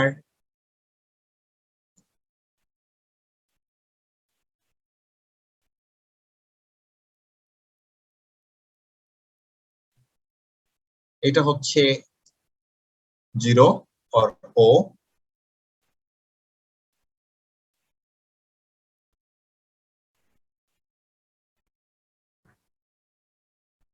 আর এটা কি? এটা হচ্ছে ওয়াই অ্যাক্সিস। আচ্ছা এখন বলেন তো, না এটা আপনারা বলতে পারবেন না, আমি বলি। এইখানে মনে করেন ওয়াই অ্যাক্সিসে এইটাকে থাকে হচ্ছে লেভেল অফ ডেট বা গিয়ারিং, আমার এখানে থাকে। আর এখানে কি থাকবে?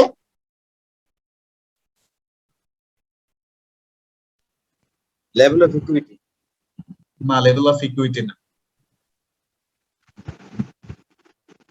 এইখানে থাকে হচ্ছে এটাকে কেমন করে ঘুরায়, এই যে কারণ এই যে বেসি না, এটার এই যে এদিকে। আচ্ছা ঠিক আছে, আমি এটা পারতেছি না, এটা এখানে ঘুরাই দিতে পারলে ভালো হইতো, বুঝছেন? ওইদিকে I don't see any functionality here. Anyway, তো এইখানে থাকবে হচ্ছে কস্ট অফ ক্যাপিটাল, ওকে। এই পাশে থাকবে কি? Cost of capital. সো এইখানে দেখেন এই যে লেভেল অফ ডেট, এটা কি কি হতে পারে? লেটস সে আমি এইখানেই দিলাম, আইডিয়ালি এর নিচেই দেওয়া উচিত। ইট কুড বি 10%, তাই না? ইট কুড বি 10% হচ্ছে, মনে করেন ওইখানে তো 0%, তারপরে কি 10% হইতে পারে, 20% হইতে পারে, 30% হইতে পারে, ঠিক কিনা? 40% হইতে পারে, 50% হইতে পারে, এবং অলমোস্ট 100% হইতে পারে। এরকম হতে পারে না আমার লেভেল অফ ডেট? তো এইটা মানে কি? ইট ইজ ইমপ্লাইড যে আমার বাকিটুকু হচ্ছে কি ইকুইটি, ঠিক কিনা? ঠিক, ওকে। আর এক্স অ্যাক্সিসে আমার বসবে, এটারে একটু ঘুরাই দিতে পারলে ভালো হতো, বুঝছেন? কিন্তু এটারে how do I move it? Sir মাঝখানেরটা দিয়ে মনে হয় স্যার উপরেরটা স্যার, হ্যাঁ এটাতে স্যার একটু ক্লিক করে দেখতে না, পারেন এটা তো স্যার। বড় হয়, এটা দিয়ে তো হচ্ছে না, এটা দিয়ে মানে ইয়া হয়। স্যার ছোট সার্কেল গুলোর উপরে রাইট ক্লিক করে দেখবেন কিছু করা যায় কিনা। সার্কেলের উপর রাইট ক্লিক করে তো কিছু হয় না, এটা একটু ঘুরাইতে পারলে ভালো হতো।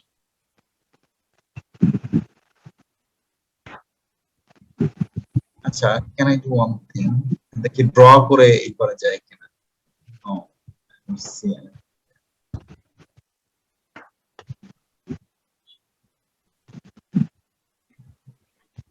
স্যার তাহলে যদি হোয়াইট কমাই দিয়ে হাইট বাড়ায় দেন। হ্যাঁ এটা একটা ভালো বলছেন, রাইট, এরকম করে ইয়া, দ্যাটস ইন্টেলিজেন্ট, হ্যাঁ। সো আমরা এরকম করে নিলাম, ওকে। তাহলে এইখানে কি কি হবে বলেন তো? এইখানে হচ্ছে আমার কস্ট অফ ক্যাপিটাল হবে। লেটস সে আমার উপরের দিকে কস্ট অফ ক্যাপিটাল হচ্ছে, মনে করেন এখানে, উপস, এটারে আরো চওড়া করতে হবে। This is 30%। আচ্ছা আমাদের কি একটা ইয়া হয়ে গেল নাকি? ওই যে ওইখানে যে 10% তো কমে গেছে, বুঝতে পারলে আর অসুবিধা হবে না। মনে করেন এটা হচ্ছে 30%, ওকে। তারপরে হলো হবে, মনে করেন ওই 25%, তারপরে মনে করেন এটা 20%, এরকম করে আমার কিন্তু ওভারঅল কস্ট অফ ক্যাপিটাল হচ্ছে, এটা মনে করেন 15%, এটা মনে করেন হচ্ছে 10%, এরকম করে কিন্তু আমাদের ইয়াটা হবে, ওকে, গ্রাফটা হবে। তাহলে এটা কি আমার কস্ট অফ ক্যাপিটাল, আর এটা কি আমার level of. So how does it impact on my capital structure? দেখেন, এটা বলা হয় যে আমার যখন লেভেল অফ ডেট বাড়তে থাকবে, বুঝতে পেরেছেন? লেভেল অফ ডেট যখন বাড়তে থাকবে, লেটস সে আমার 0% থেকে আমার যখন এরকম করে বাড়তে থাকবে, এটারে আমি একটু অন্য কালার দিই।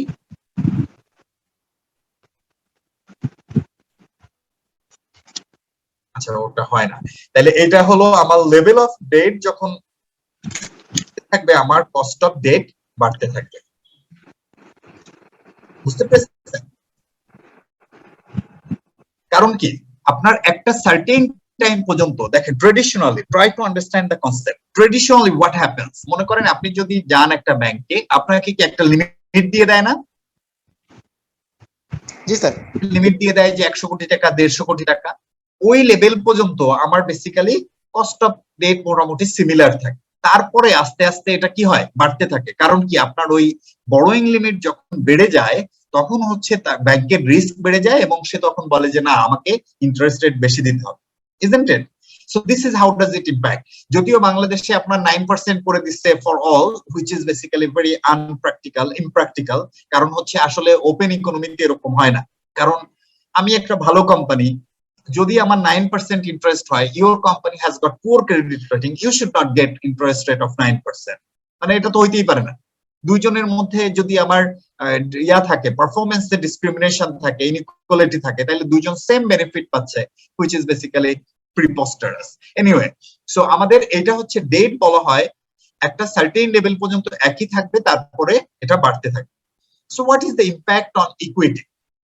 এইখানে একটা মুশকিল হয়ে যাচ্ছে বুঝছেন আমি যেরকম ভাবে করতে চাচ্ছি ওই গ্রাফটা ওরকম হচ্ছে না এটার কারণ হলো ওই গ্রাফটা ideally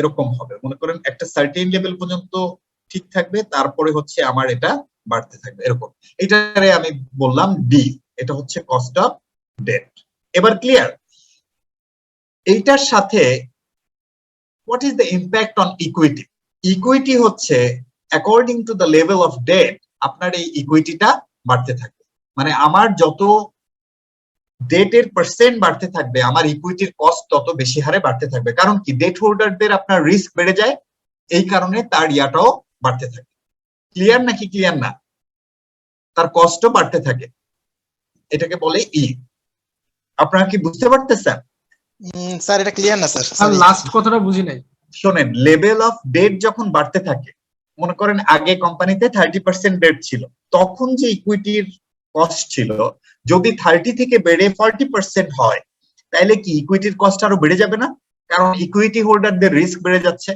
in case of liquidation car payment আগে হবে ডেট হোল্ডার ইকুইটি ডেট হোল্ডারের এই কারণে আপনার ইকুইটির কস্টটা বেড়ে যায় দেখছেন এইটা একদম লিনিয়ার ভাবে বাড়তেছে তার মানে যত আপনার ডেটের পরিমাণ বাড়তেছে লেভেল অফ গিয়ারিং বাড়তেছে তত আপনার ইকুইটির কস্ট বাড়তে থাকে কারণ কি আলটিমেট রিস্ক টেকার কারা ইকুইটি হোল্ডার এটা বোঝা যায় স্যার ইকুইটি কি আসলে মানে আমি যেটা প্রফিট করতেছি সেইটার উপর ডিস্ট্রিবিউট হয় না তো আলটিমেটলি তো মানে ইকুইটি তো আর কমে যাওয়ার কথা ইকুইটি কমবে কেন সে যে আপনি যে ডিস্ট্রিবিউট হবে সে তো তখন হায়ার রেটে ডিস্ট্রিবিউশন চাইবে বলবে যে আমার এই যে কোম্পানিতে আমি ইনভেস্ট করলাম আমি তো রিস্ক বেশি সো এই জন্য আমাকে বেশি রেটে ইয়া দিবে সেটা কি স্যার নতুন ইকুইটির কথা বলতেছেন স্যার কারণ এক্সিস্টিং ইকুইটির ক্ষেত্রে ইভেন এক্সিস্টিং ইকুইটি হোল্ডারের ক্ষেত্রে দেখেন তারা আরে ভাই আপনি চিন্তা করতেছেন তো প্রাইভেট লিমিটেড কোম্পানির ক্ষেত্রে বা ইয়ার ক্ষেত্রে কিন্তু you need to think from the perspective of a listed company যখনই আপনার ডেট বেড়ে যাবে তখনই দেখবেন ultimately it will impact the share price shareholder তখন মনে করবে যে এই কোম্পানিতে রিস্ক বেশি যদি বেশি পরিমাণ লেভেলে ইয়া হয়ে যায় তখন share price will fall down so what does it mean যে শেয়ার প্রাইস যদি কমে যায় তখন কস্ট অফ ক্যাপিটাল বেড়ে যাবে না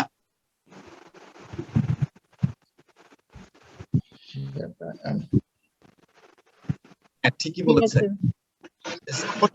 equity depends on risk of capital আমি আপনাদেরকে বলি দেখেন এইটা একটা প্রবলেম মনে করেন আপনারা তো ওই মিড লেভেলে আছেন বুঝছেন মিড লেভেলের প্রবলেমটা হলো যে আপনারা মাত্র নলেজ লেভেল থেকে এসেছেন সো আপনাদের ওই অনেক গ্যাপ থাকে ওই গ্যাপ গুলো হচ্ছে বুঝতে সমস্যা হয়ে যায় let me give you an example মনে করেন ইটস এ লিস্টেড কোম্পানি ও শেয়ার প্রাইস কে আমরা বলি হচ্ছে P0 ওকে P0 মনে করেন একটা কোম্পানির শেয়ার আছে হচ্ছে 120 টাকা ওই কোম্পানি ডিভিডেন্ড দেয় হিস্টোরিক্যালি মনে করেন হচ্ছে বা এই বছর সে ডিভিডেন্ড দিচ্ছে 20 টাকা তাইলে এই কস্ট অফ ইকুইটি কত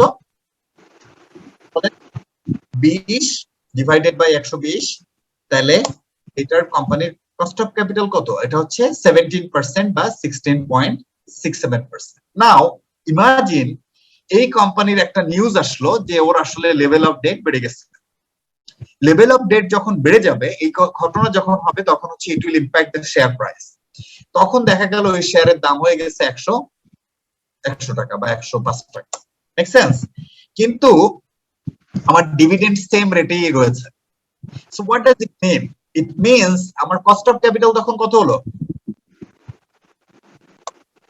তার মানে বাইরের থেকে আমরা যে ফান্ড নিচ্ছি, এই যে ইকুইটি ফান্ড লোকজনের কাছ থেকে, ইনভেস্টরের কাছ থেকে নিচ্ছিলাম, আগে যেটা 16.7% ছিল সেটা এখন কত হয়ে গেল?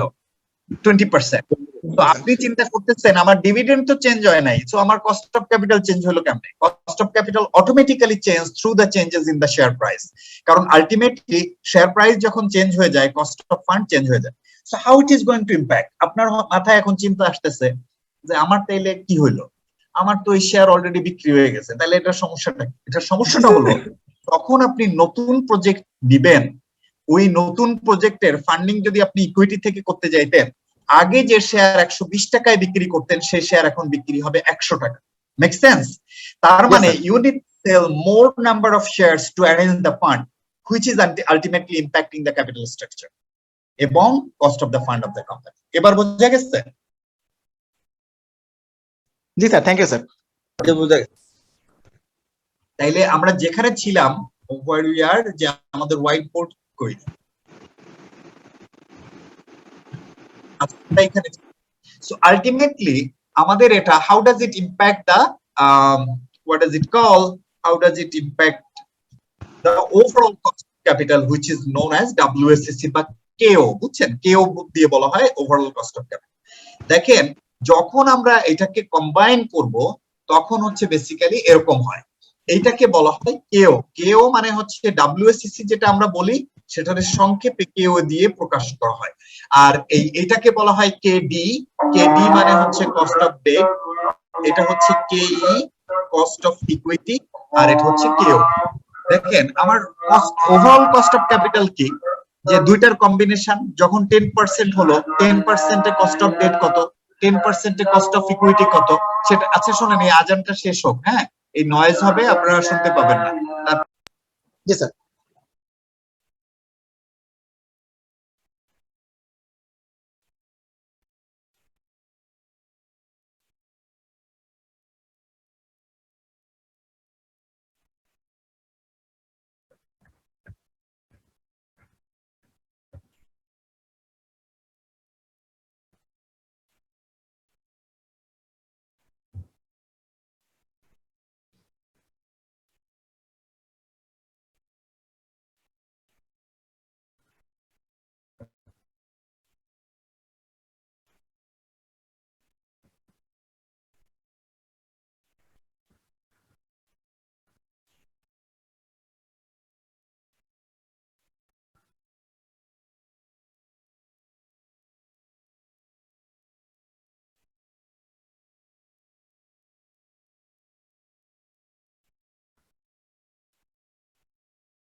Yes, here you go. তাইলে আমরা যেটা বলতেছিলাম যে ওভারঅল কস্ট অফ ক্যাপিটাল কিন্তু always combination of this two. Combination of this two মানে হচ্ছে দেখেন আমরা যদি একটা নেই, আমাদের এক্সেলে ফেরত যাই, যে আমাদের এই যে বলছিলাম একটা কোম্পানির এরকম হতে পারে, রাইট, ইকুইটি এবং ডেটের কম্বিনেশন। তো আমরা ধরে নিলাম 90-10 আছে, তাইলে অথবা 110 যখন হবে, নিচে নিচে দেই তাইলে হচ্ছে এটা বুঝতে সুবিধা। মনে করেন আমার ইকুইটির কস্ট হলো 20% আর ইশের কস্ট কি 0%, তাইলে এই ক্ষেত্রে আমার weighted average cost of capital কত হবে বলেন তো? যেহেতু এটা অল ইকুইটি ফান্ড, তার মানে এটার কস্ট অফ ইকুইটি এবং weighted average cost of equity same হবে, ঠিক কিনা? জি স্যার। Okay sir. নাও যদি আপনার 90 এবং 10 হয়, তখন মনে করেন আমার কস্ট অফ ক্যাপিটাল হলো হচ্ছে এখানে লেটস সে 22 হয়ে গেল, আর হচ্ছে এইখানে এটা হলো 9%। তাইলে এই ক্ষেত্রে আমার কত হবে কস্ট অফ ক্যাপিটাল? এটা হবে হচ্ছে ইনটু 22 এবং এই ক্ষেত্রে হবে হচ্ছে এটা, কত হলো?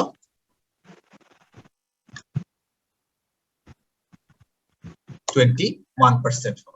খেয়াল করছেন? তার মানে আমার আস্তে আস্তে আমার according to the level of আমার কি কস্ট অফ ক্যাপিটাল বাড়তে থাকবে, এবং এই দুইটা it sits in between two. তার মানে weighted average cost of capital এটা কোথায় থাকে দেখেন, 9% এর চেয়ে বেশি, বাট আমার 22% থেকে কম। তার মানে দুইটার মাঝামাঝি একটা থাকে overall cost of capital. Is it understandable to you? জি স্যার। স্যার তবে আমি যদি স্যার 9% ই পাই, ক্যাপিটাল পাই, তাহলে তো আমি টোটালটাই ডেটে চলে যাওয়া উচিত আমার। ওইটার থিওরি টোটাল ডেট কি আপনার দিবে নাকি? এই যে দেখেন টোটাল কি 9% হবে? ওইটা তো পরে বাড়তে থাকবে একটা সার্টেন টাইমের পরে, প্র্যাকটিক্যালি তো আপনি পাবেন না, এই কারণে আপনি নিতে পারবেন না। সো এইটাকেই আমরা বলার চেষ্টা করতেছি যে অপটিমাম ক্যাপিটাল স্ট্রাকচার হচ্ছে বেসিক্যালি এমন একটা পয়েন্ট যেখানে হচ্ছে আমার ওভারঅল কস্ট অফ ক্যাপিটাল কম হবে, আর ওভারঅল কস্ট অফ ক্যাপিটাল হচ্ছে বেসিক্যালি সিটস ইন বিটুইন আপনার কস্ট অফ ডেট এবং cost of equity. Cost of debt is the lowest one, cost of equity is the highest one. So এটার মধ্যে মনে করেন let's say this point that is the lowest point. হ্যাঁ, এটা basically you শেপের হয়। তো এইটারে আমরা বললাম হচ্ছে আমার optimum level. So that is basically optimum level of capital structure where the cost of capital will be the lowest. That is what does traditional theory says. আমরা কি বুঝতে পেরেছি নাকি বোঝা যায়নি? স্যার এখানে সবসময় কস্ট অফ ডেপ্ট লোয়েস্ট হবে এটা ধরে নেওয়া হয়েছে। এটা always cost of debt always low হয়, কারণ কি ওদের তো ওই মর্টগেজ থাকে, থাকে, এজন্য হচ্ছে বেসিক্যালি ওদের কস্টটা লো হয়। আর ইকুইটি হোল্ডারের কি থাকে? ইকুইটি হোল্ডার তো আলটিমেট রিস্ক নেয়, যদি কোম্পানি ডুবে যায় ওর পুরো ফান্ডিং শেষ। বাট ডেট হোল্ডার্স তো দেওয়ার আগে ওর যদি বিল্ডিং থাকে, ইকুইপমেন্ট থাকে, ল্যান্ড থাকে, এগুলাকে মর্টগেজ করে নেয়। So in case of liquidation you need to pay them first, সে আগে ওর এটা রিয়ালাইজ করে। এই জন্য level of risk always low থাকে। তো সো ফার সো গুড, বোঝা যাচ্ছে নাকি বোঝা যায় না? জি স্যার, জি স্যার, বুঝতে পারছি স্যার। ঠিক আছে। এবার একটা কাজ করেন, ওই যে আপনারা let's go to the page 256, ওইখানে যান তো। পেজ 256 ওপেন করেন, সবার কাছে বই থাকবে, আমি দেখবেন মেইল করে দিয়েছি যে সবার অবশ্যই বই খাতাপত্র নিয়ে রেডি থাকতে হবে। আচ্ছা 256 এ দেখেন demonstration of gearing. Demonstration of gearing দেখেন ওয়ার্ক এক্সাম্পল দেখা যাচ্ছে একটা।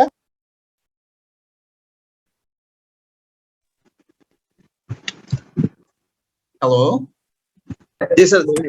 ওকে, এটা দেখেন a company has 40 million of debt on which it pays 5% interest। তাইলে এর হচ্ছে 40 million debt আছে, তার interest rate 5%। Company expected results আর অ্যাজ ফলোস। সেলস রয়েছে 10 million, variable cost 2, fixed cost হচ্ছে 5, সো অল টুগেদার 7, ইভিআইটি কত 3, তাই না? তারপরে হচ্ছে ignoring tax show the impact on the fixed cost and interest cost on the volatility of the earnings and the interest covered if sales decrease by 10% and if sales increase by 10%. So basically এটা আপনারা দেখেন যদি sales decrease করে 10%, sales increase করে 10%, তাহলে overall আমার gearing এর উপর কি ইম্প্যাক্ট আসবে। সো সেলস আপনার অ্যাজ ইউজুয়াল যেটা রয়েছে, তারপরে সেলস সেখান থেকে কমেছে, আরেকটা হচ্ছে সেলস ইনক্রিজ করেছে, সেখান থেকে হচ্ছে আমাদের বেড়েছে। মানে ওই যে দেখেন 10, আপনি যদি অ্যান্সার দেখেন 10, ওইখান থেকে 10% কমাইছেন, তাহলে কত হয় 9। আবার 10 এর সাথে 10% আপনি অ্যাড করেছেন, তাহলে সেলস কত হয়েছে 11 মিলিয়ন।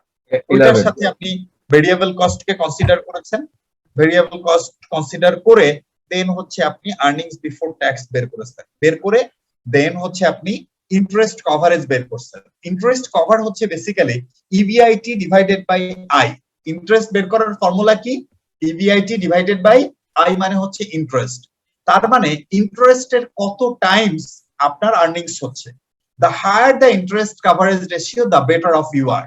যত বেশি আপনার ইন্টারেস্ট কভারেজ হবে, তত বেশি আপনার কোম্পানি ভালো স্ট্যান্ডিং এ আছে। আপনারা কি বুঝতেছেন কথা, না বোঝা যায় না? জি স্যার। ওকে, তাইলে এখানে যদি আপনি খেয়াল করেন ইবিআইটি আছে হচ্ছে 3, ইন্টারেস্ট আছে হচ্ছে 2, তাইলে আমার ইন্টারেস্ট কভার কি 1.5। তার মানে আমার স্ট্যান্ডার্ড সিচুয়েশনে বা গিভেন সিচুয়েশনে আপনার ইন্টারেস্ট কভারেজ 1.5। যখন আপনার 10% সেলস কমে গেছে, তখন আপনার ইন্টারেস্ট কভার হয়েছে 1.1 only, which is really bad. তার মানে আপনার আর্নিংস জাস্ট ওই ইন্টারেস্টের থেকে অল্প কিছু বেশি।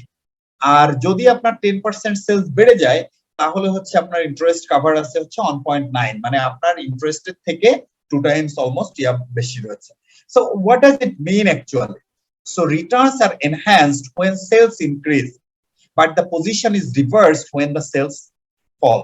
Financial gearing affects the volatility of equity earnings and therefore requires a premium to be reflected in the cost of equity. যেটা আপনাদের কোশ্চেন ছিল যে কেন গিয়ারিং এর কারণে ইকুইটির আর্নিংস বা তাদের ডিমান্ড বেড়ে যায়। কারণ যখন আপনার ওই যে ইয়া হয়, মানে ভলাটিলিটি হয়, সেলস কমে যায়, সেলস কমে গেলেও আপনি কি ইয়াকে পেমেন্ট না করে পারবেন ডেট হোল্ডারদেরকে? আপনি কি বলতে পারবেন আমার কোম্পানি লস হয়েছে, আমি ইন্টারেস্ট দিব না? না স্যার। সেই কারণে আমার ইকুইটি হোল্ডারদের আলটিমেটলি তার ওই যে স্টেক কমে যায়। আপনারা যেটা বলার চেষ্টা করছিলেন যে আমার তো ইকুইটি দিব প্রফিট থেকে, যদি প্রফিট নাই হয় তাইলে আপনি ওরা কেমনে দিবেন? এই কারণে আলটিমেট রিস্ক কে নেয়? ইকুইটি হোল্ডাররা। এই জন্য যখন ডেট বেড়ে যায়, আমার কস্ট অফ ইকুইটি বেড়ে যায়। ক্লিয়ার নাকি ক্লিয়ার না?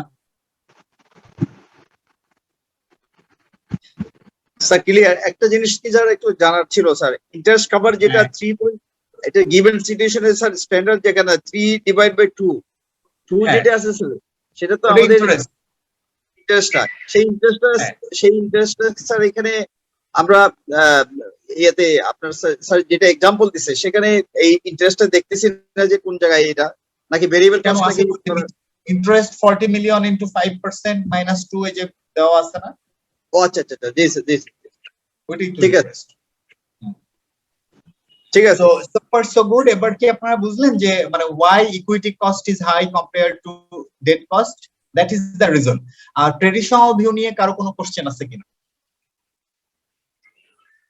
স্যার এখানে 2টা কিভাবে আসলো স্যার আমি এখনো বুঝতে পারিনি। কেন? এখানে তো শুরুতেই বলে দিচ্ছে 40 মিলিয়ন ডেট, 5% ইন্টারেস্ট রেট। তার মানে কি 40 মিলিয়নের উপর 5% টু। ও এটা 2 মিলিয়ন। আর ইন্টারেস্ট তো এখানে দেখেন ওই সলিউশনে মাইনাসও করা আছে ইন্টারেস্ট। ঠিক আছে স্যার। ওকে, তাহলে আমরা এটা বুঝতে পারলাম। তারপরে ট্রেডিশনাল ভিউ নিয়ে কারো কোনো কোশ্চেন আছে কিনা? So what is the conclusion then, বলেন।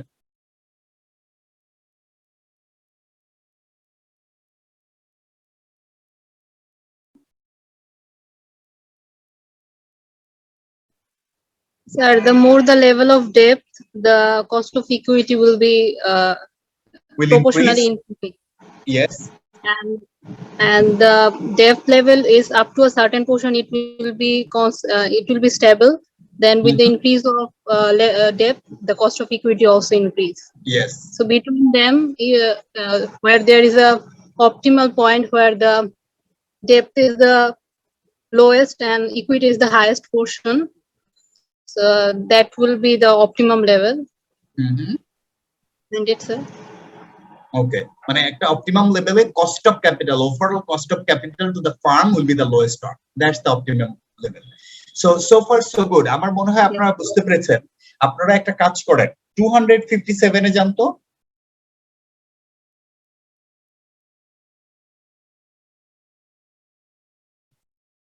বুঝছেন? প্রথমে দেখেন ট্রেডিশনাল ভিউ অফ গিয়ারিং, এখানে কি বলেছে? The traditional view is that as organization introduces debt into the capital structure, the weighted average cost of capital will fall because initially benefit of cheap debt finance more than outweighs any increase in the cost of equity. তার মানে হচ্ছে initial লেভেলে, যেটা ওই যে একটু আগে একজন অ্যান্সার দেওয়ার চেষ্টা করতেছিল যে up to a certain level debt cost is somehow constant বা আপনার ওই লেভেলে যতই আমার ইয়াটা বাড়ুক না কেন, কারণ আমার কি 9% হচ্ছে ডেটের কস্ট, whereas ইকুইটি কস্ট যতই বাড়ুক না কেন আমার overall cost of capital will reduce, কারণ ইট ম্যাথ। এরপরে বলছে যে যখন আমার কন্টিনিউয়াসলি আবার ডেট বাড়তে থাকবে, ওই যে একটা সার্টেন টাইম পরে ওই যে ব্যাংক আমাকে যে ইয়া দিয়েছে, একটা লেভেল দিয়েছে যে আমার ওভারঅল বরোইং ক্যাপাসিটি এরকম, সো ওই লেভেলের পরে গেলে তখন কিন্তু আবার ডেটের কস্ট বেড়ে যায়, তখন দুইটা ইম্প্যাক্ট হয়, ডেটের কস্ট বাড়তে থাকে, ইকুইটির কস্ট আমার ওই যে খুব লিনিয়ার ভাবে বাড়তে থাকে। ইট উইল ইম্প্যাক্ট দা হচ্ছে cost of capital and therefore আমার overall cost of capital goes up further, so তখন আর বেসিক্যালি ওই বেনিফিট থাকে না। So what's the conclusion? Conclusion দেখেন এখানেও একটা কনক্লুশন লেখা আছে, try to understand. There is an optimum level of gearing at which firm's equity value plus debt is the maximized. Basically, optimum level মানে হচ্ছে WACC is minimized, যেটা আমি আপনাদেরকে বলেছি। ক্লিয়ার নাকি? ক্লিয়ার না? Point number 1। Sir WACC lower হলে কি বেটার? এতক্ষণ ধরে আমরা কি বললাম? Of course, WACC lower হলে বেটার, কারণ হচ্ছে the lower the cost of fund is, the higher the company value is. এটা আপনার একটা চিন্তা করেন, হাউস কনসেপ্ট বলে আমি অনেক সময়, আপনি মনে করেন পার্সোনালি লোন নিলেন, লোন নিতে পারেন আপনি মার্কেন্টাইল ব্যাংক থেকে, লোন নিতে পারেন পঞ্জি স্কিম থেকে, লোন নিতে পারেন ব্যাংক থেকে। সো এক একটা রেট, একটাই হচ্ছে 18%, একটাই 22%, ব্যাংকে 9%. Which one is beneficial? Tell me. Lowest interest rate is Lowest interest rate. So which one is beneficial for the firm? Very similar, কারণ farm or business is no different than your house. বুঝতে পারছেন? So এটা কিন্তু similar, এটা খুব মানে এই কনসেপ্টটা মাথায় রাখলেই হবে। তারপরে 2 নম্বরে বলেছে দেখেন, there is no precise method of calculating KE or WACC or the optimum capital structure. এটা later needs to be found by trial and error. A mix of capital structure, which be it 100%, 80-20, 70-30, whatever the mix you take, আপনার cost of capital will remain same. আপনার দুইটার ইয়াটা same থাকবে। তাহলে how does it look like? এটা একটু আমরা দেখি। এটা হবে হচ্ছে এরকম,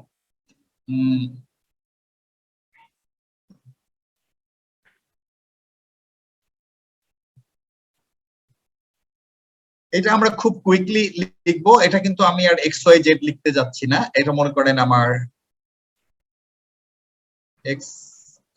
Y axis আর এটা হলো আমার X axis আর এটা হলো Y axis। এর নিচে কি থাকে? নিচে হচ্ছে লেভেল অফ গিয়ারিং, এই লেফট সাইডে কি থাকে? Cost of capital. এইটা হচ্ছে কস্ট অফ ডেট। দেখেন এটা হচ্ছে সব স্ট্রেট লাইন, এটা কি? Cost of debt. কারণ কি বলেছে? Firms can borrow at single rate. Clear? তার মানে কি আমার এটা হচ্ছে সেম রেটে, আমার একই রেটে আমার কস্ট অফ ডেট হবে, ঠিক কিনা? ঠিক। Okay, so what is the impact on cost of equity? Cost of equity হচ্ছে লিনিয়ার ভাবে আমার কস্ট অফ ইকুইটি বাড়তে থাকে। Clear? Okay, so what is the impact on overall cost of capital or weighted average cost of capital? এইটা basically in between হবে এবং that is straight line হবে। যদি এটা স্ট্রেট লাইন হয়, so what does it mean? It means যে আপনার any আপনার ক্যাপিটাল স্ট্রাকচারের মিক্স আপনার ইয়া হবে, will be preferred বা can be selected by the entity, মানে any mix of ইয়া। কারণ কি আপনি আগে তো ছিল ট্রেডিশনাল ভিউতে optimum capital structure, where you will find the sweet spot, আপনি সুইট স্পট বের করবেন যেখানে কোম্পানির লোয়েস্ট কস্ট হবে। এইখানে আপনি যে ক্যাপিটাল মিক্সে যান না কেন, your cost of capital will remain unchanged and therefore আপনাকে আসলে ওই যে কোনো ক্যাপিটাল মানে that is mix of capital or capital স্ট্রাকচারের যে মিক্স রিমেইন ইররিলেভেন্ট, সেটাই বলার চেষ্টা করা হচ্ছে। আমরা কি বুঝতে পারছি? স্যার এটা কি সম্ভব স্যার? এইটাই তো কোশ্চেন, এটা কি সম্ভব? That's a very good question. Practically কি সম্ভব? আমরা বললাম কি it comes with lots of assumptions. এই অ্যাজাম্পশনস গুলো আসলে ঠিক নাই। কারণ কি কোনো মানে ট্যাক্স নাই এরকম জায়গা আছে নাকি? তারপরে লোনের ইস্যু কস্ট ছাড়া লোন দেয়, ইভেন পার্সোনাল লোনেও তো আপনার ইয়া লাগে, অ্যারেঞ্জমেন্ট ফি লাগে, ইস্যু কস্ট লাগে। তারপরে হচ্ছে আপনার অলমোস্ট 100% পর্যন্ত সিঙ্গেল রেটে আপনাকে কি বড় মানে ইয়া দিবে, no one is going to give you that. So এইভাবে যদি আপনি মনে করেন এটা হচ্ছে more of a like utopian একটা concept, it concept doesn't apply, maybe it does, maybe in the context of Dubai or something, যেখানে হয়তো আপনার যদি এরকম কোনো দেয়, মানে which is very unlikely. Even দুবাইতে আপনার এরকম সিঙ্গেল বড়োইং রেটে 100% পর্যন্ত দেবে, I don't think so.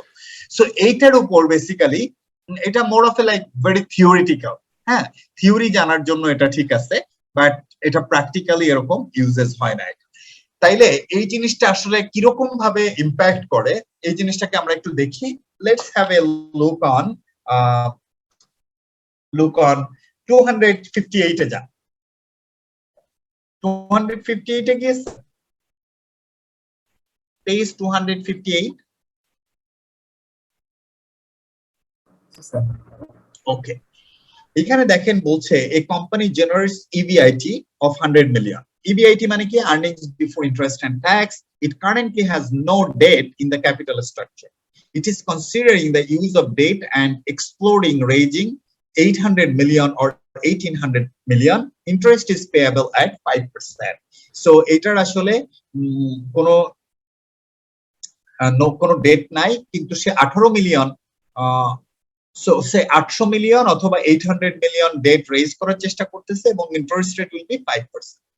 So what will be the impact? দেখেন তিনটা সিচুয়েশন, একটা হচ্ছে নো ডেট সিচুয়েশন, একটা হচ্ছে 800 মিলিয়ন ডেট সিচুয়েশন, আর একটা হচ্ছে কি 800 মিলিয়ন ডেট সিচুয়েশন।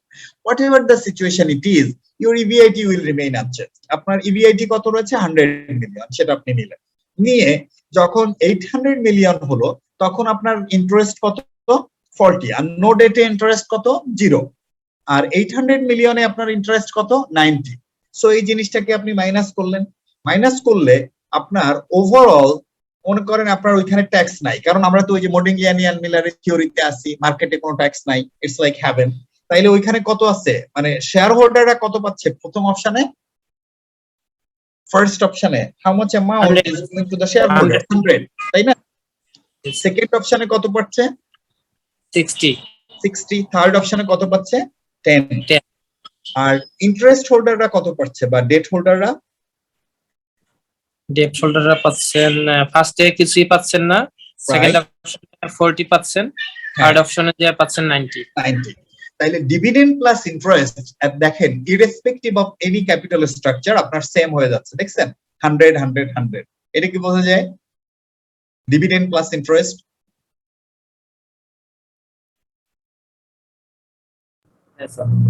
ইয়েস। তাইলে এটার কনক্লুশনটা কি? কনক্লুশন হলো the total distribution to the providers of finance are same no matter what the level of gearing.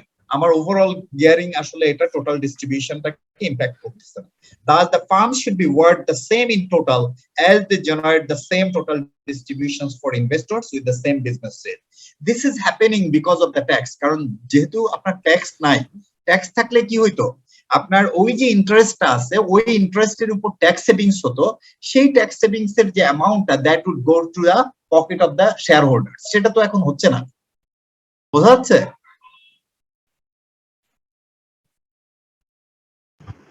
Sir শেষের দিকে একটু বুঝে নেই স্যার। শেষে ডিভিডেন্ড প্লাস বলার চেষ্টা করতেছি যে ধরেন ট্যাক্স যদি থাকতো তাইলে কি হতো, আপনার ওই ইন্টারেস্টের উপর ট্যাক্স সেভিং হইতো না? জি স্যার। ইন্টারেস্ট তো ট্যাক্স অ্যালাউয়েবল, তো আলটিমেটলি মনে করেন যেখানে আমি 40 টাকা ট্যাক্স দিয়েছি, এই 40 টাকা ইন্টারেস্ট দিয়েছি, যদি 30% ট্যাক্স থাকতো তাই মানে আমি 30 টাকা হচ্ছে ট্যাক্স বেনিফিট পাইতাম, তাহলে এফেক্টিভ 12 টাকা ট্যাক্স বেনিফিট পাইতাম। এফেক্টিভলি আমার ইন্টারেস্ট কস্ট কত হইতো বলেন তো? 28 টাকা। আর তখন আমার 12 টাকা কার কাছে যেত? শেয়ার হোল্ডারদের কাছে বা ইকুইটি হোল্ডারের কাছে যেত। সো ওইখানে তখন ওইটার কারণে আমার এই গ্রাফটা চেঞ্জ হয়ে যেত, এরকম আর সিমিলার থাকতো। ক্লিয়ার? তো যদি ট্যাক্স না থাকে তাহলে এরকম সব ক্ষেত্রেই সেম থাকতেছে। Are you okay with that? Yes. Okay, now আমরা let's move on to the next topic. পরবর্তীতে আপনার ওই যে 1963 তে এসে ট্যাক্স বেনিফিটের this theory was heavily criticized, বুঝছেন? ওইটা যখন ক্রিটিসাইজ হলো মোডিগ্লিয়ানি এন্ড মিলার, তখন 1963 তে এসে they change the theory a bit। তখন বলেছে okay, let's consider the tax. আমি আসলে আমার থিওরিটাকে চেঞ্জ করি উইথ ট্যাক্স। আমরা এটার সে তার থিওরিটাকে চেঞ্জ করব। উইথ ট্যাক্স হচ্ছে কর্পোরেট ট্যাক্স ইজ দেয়ার, এবং firms can borrow at single rate, that is fine. এবং হচ্ছে এই firms can borrow at single rate, no issue cost, almost 100% borrowing is permitted. Therefore, optimum capital structure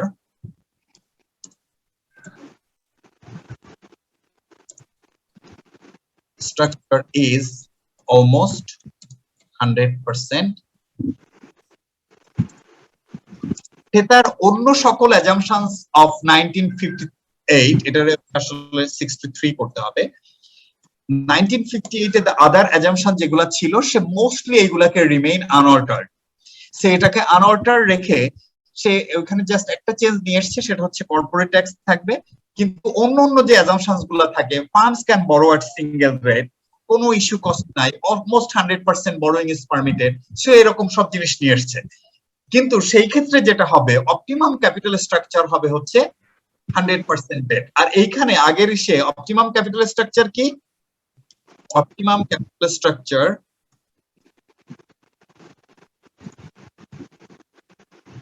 is at any mix of debt and equity, right? যে কোনো mix of ইকুইটিতে মানে এটা same থাকবে। আর এই ক্ষেত্রে অলমোস্ট 100% পর্যন্ত ই হবে। So how does it look like, এটা একটু দেখাই, তাহলে হচ্ছে ইউ উড আন্ডারস্ট্যান্ড। সেম, বুঝছেন? মানে এই যে আমরা ইয়াটা দেখলাম সিমিলার। আমি আবার হচ্ছে আপনাদেরকে নিয়ে আসি। Let's say this is our, oh no, not like this, I don't want this.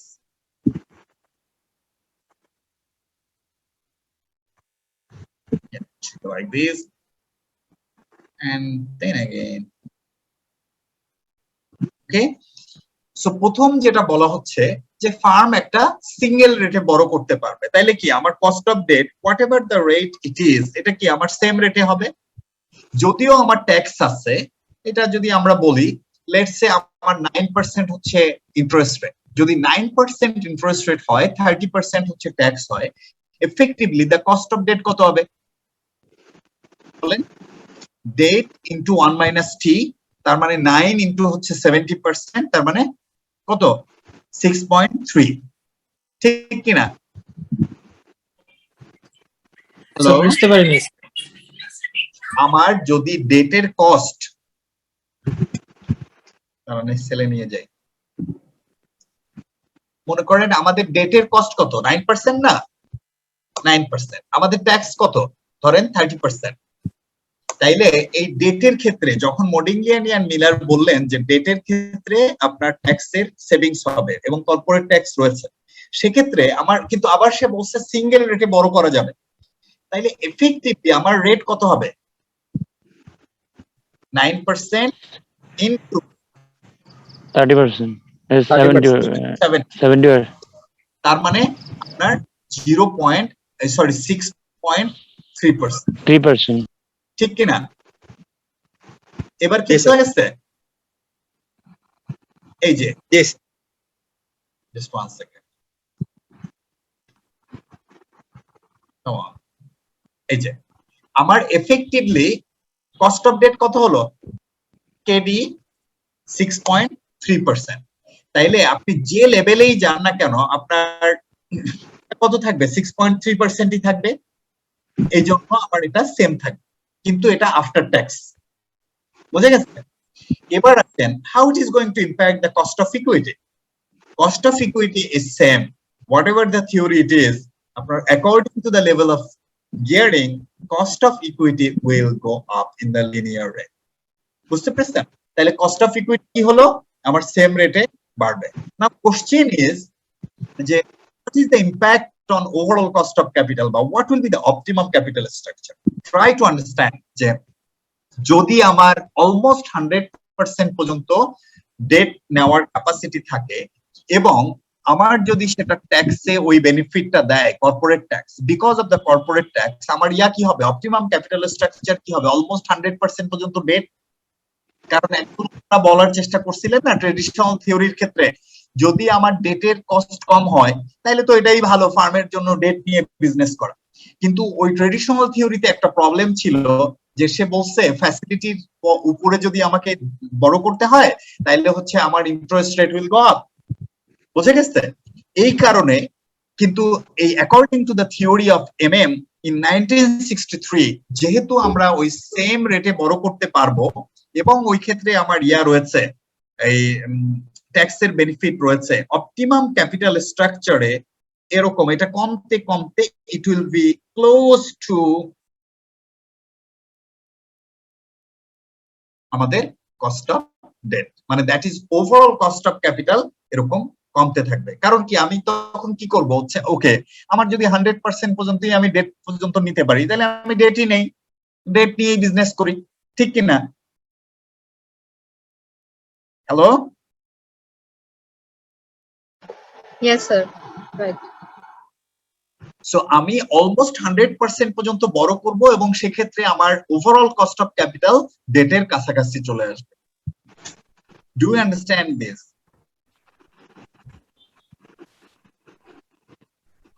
Sir আমার মনে হয় একটা ব্রেক দেন স্যার। ব্রেক দিব, এটা শেষ করে তারপরে দিব, কারণ এই টপিকটা শেষ হয়ে গেলে তাহলে আমার ক্যাপিটাল স্ট্রাকচারের টপিক শেষ, দেন হচ্ছে we should give you a break. Sir এটা আরেকটু বুঝান। এইটা বলার যেটা চেষ্টা করতেছি, আমাদের কেডি নিয়ে তো কারো কোনো সমস্যা নাই, তাই না? আর কে নিয়েও কারো কোনো সমস্যা নাই। আচ্ছা এইটা আমি একটা এক্সেলে আপনার একটা এক্সাম্পল দিই। মনে করেন আমরা ওই যে ক্যাপিটাল স্ট্রাকচারের একটা মিক্স নিছিলাম, একটা হচ্ছে ইকুইটি আর একটা কি ডেট। এখন মনে করেন আমার 20% ইকুইটি, 6.3% হচ্ছে আমার ডেট, এটা কস্ট। এইখানে আমি ধরলাম 90 আর এখানে ধরলাম হচ্ছে 10, মানে এটা কিন্তু এই ওয়েটেজ। তাহলে আমার ওভারঅল কস্ট অফ ক্যাপিটাল কত হবে? আচ্ছা এটা হচ্ছে এগুলো সব পার্সেন্ট হবে, আচ্ছা 90%, এটা হচ্ছে 10%।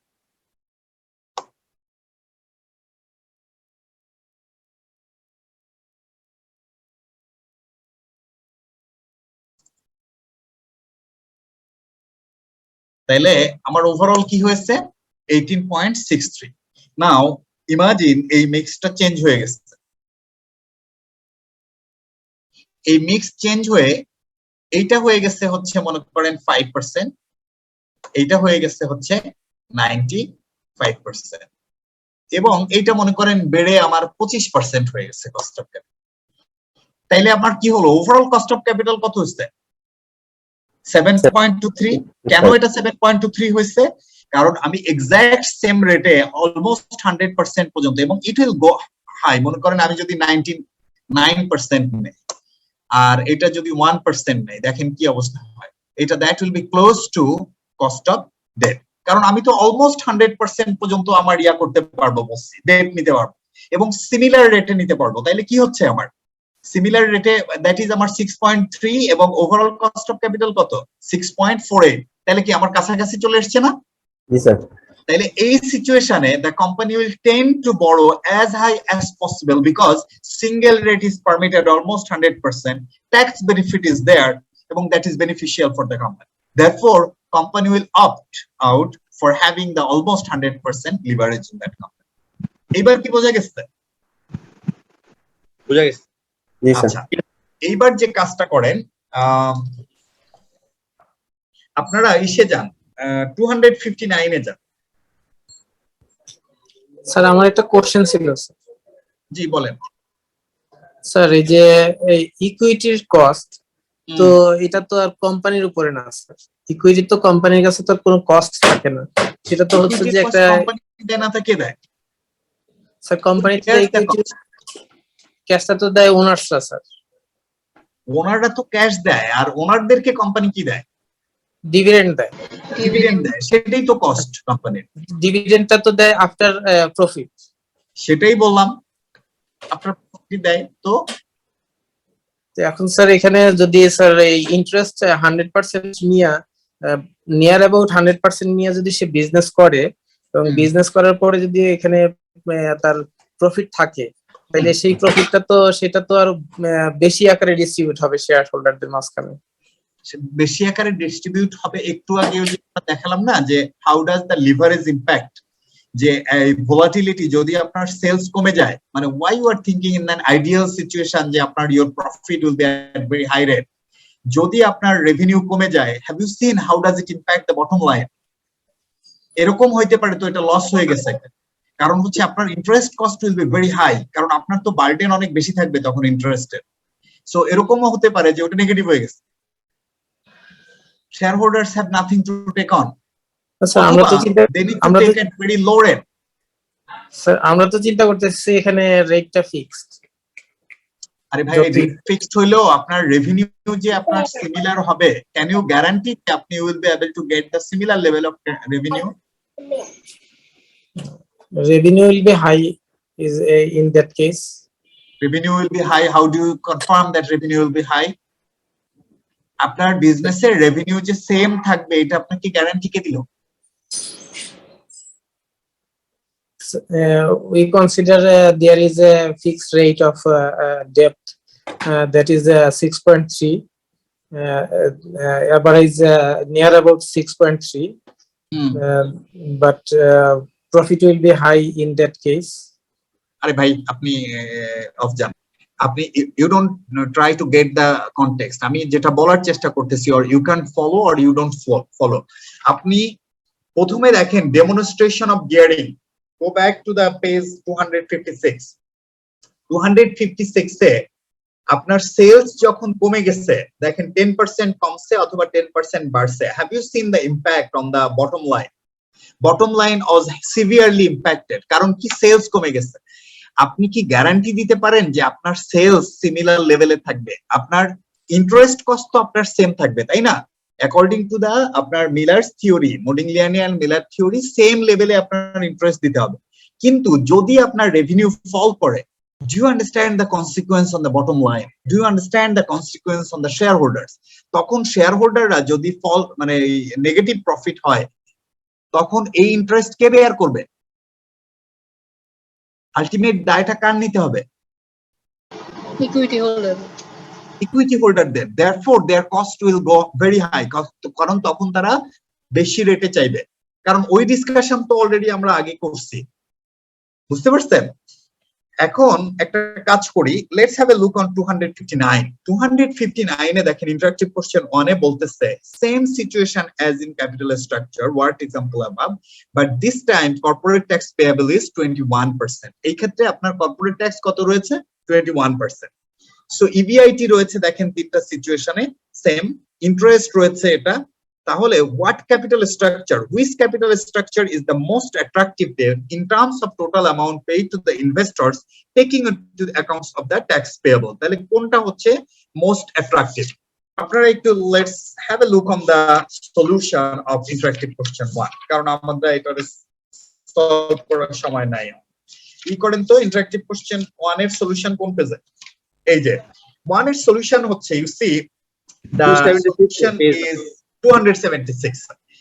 আমরা প্রফিট বিফোর ট্যাক্স নিলাম, তারপরে হচ্ছে আমরা ট্যাক্স মাইনাস করলাম, দেন ডিভিডেন্ড থাকলো, ডিভিডেন্ড প্লাস ইন্টারেস্ট নিলাম, এবং cost to the company, dividend এবং ইন্টারেস্ট পেমেন্ট, এটারে আমরা আলটিমেটলি দেখলাম। দেখানোর পর আপনি বলেন তো which one is the most attractive to the company? কোন সিচুয়েশনে সবচেয়ে বেশি পেমেন্ট হচ্ছে শেয়ার হোল্ডারদের, এবং মানে নট শেয়ার হোল্ডারদের, ইনভেস্টরদের?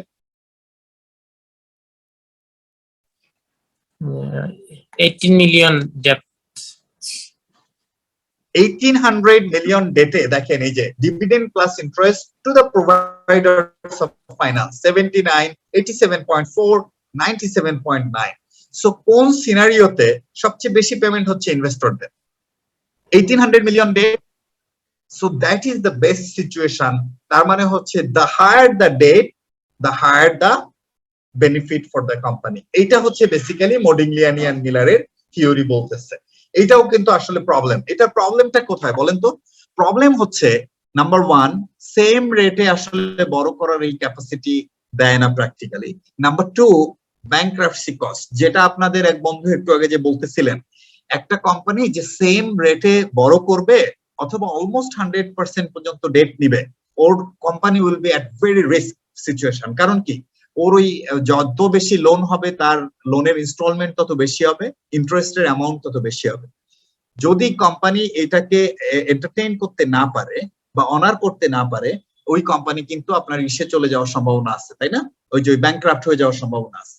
এই ব্যাংক্রাফটসি কস্টটাকে এই Modigliani and Miller they did not consider it. এটাই আপনারা বলার চেষ্টা করতেছেন যে আপনারা মনে করতেছেন company is an ideal situation, company will be sales will be constant, then cost will be constant, share holders will get the money. এই থিওরির কোথায় বলা আছে সেলস কনস্ট্যান্ট?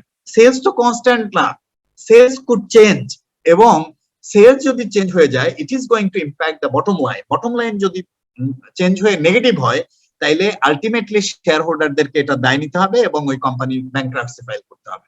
এটাই হচ্ছে বেসিক্যালি এই থিওরির drawback. So if we sum up, we have seen 3 theories on capital structure. One is traditional theory, one is Modigliani and Miller 1958, another is Modigliani and Miller 1963 with tax, and another is without tax. Now, if you sum up, which one is the most I would say pragmatic and usable theory to you? বলেন তো কোনটা আপনাদের কাছে most reasonable মনে হয় and sophisticated মনে হয় and practical? Traditional theory. Very correct. Traditional theory is the most used on. Traditional theory is the one we are going to use or which is used practical. So এটা বলে আমরা হচ্ছে এটার উপর আমাদের capital স্ট্রাকচারের ডিসকাশনটা এখানে শেষ করি। Let's take a break এবং হচ্ছে we shall come back and then discuss on the other topics like how to calculate the cost of capital. So when shall we come back? 9:15 maybe. 9:15 maybe. Okay. So let's get back by 9:15 এবং তারপরে হচ্ছে we shall run it through until 10. All right then.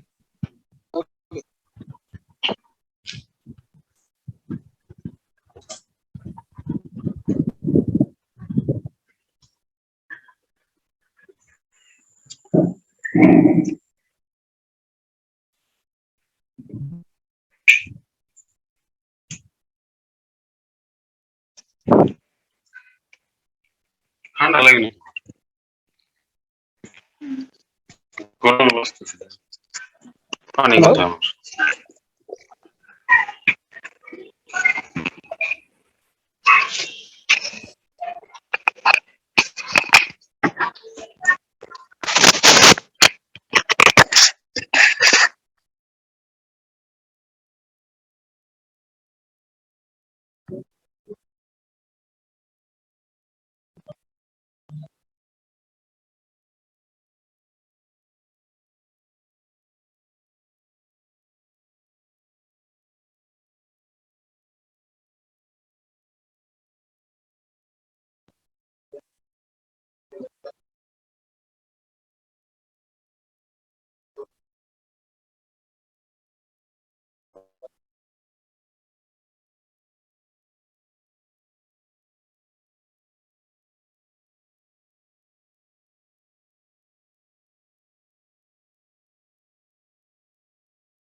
Recording stopped.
Hello, can you hear me?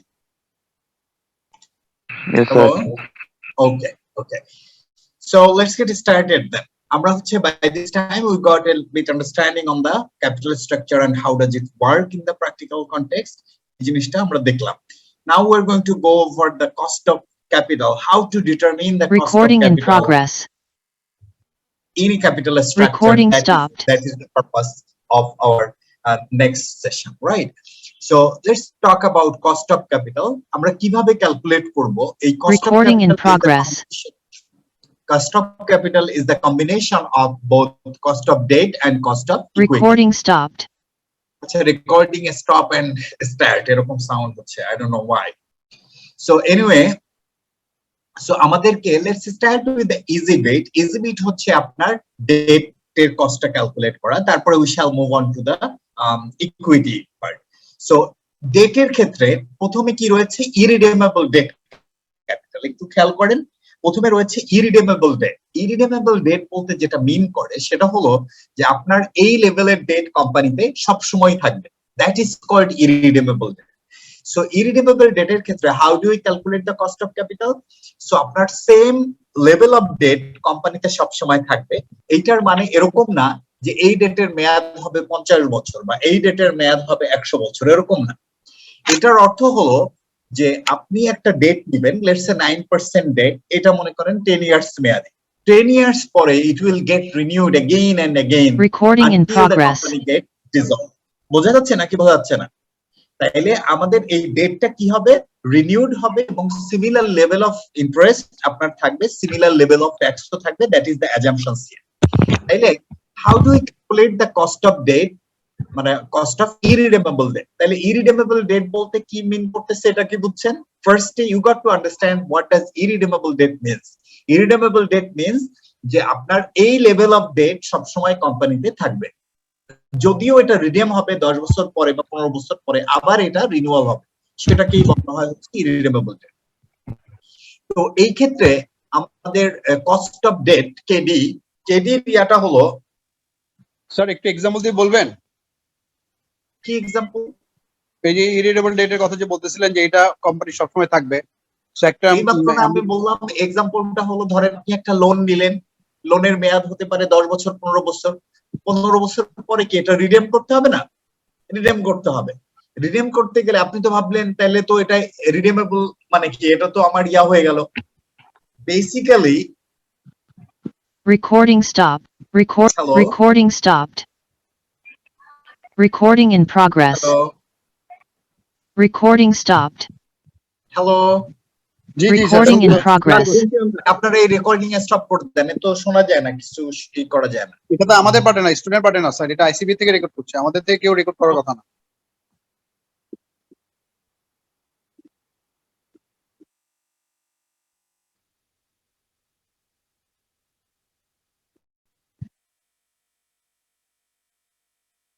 Sir কে আছেন? Hello hello sir, শুনতে পাচ্ছেন?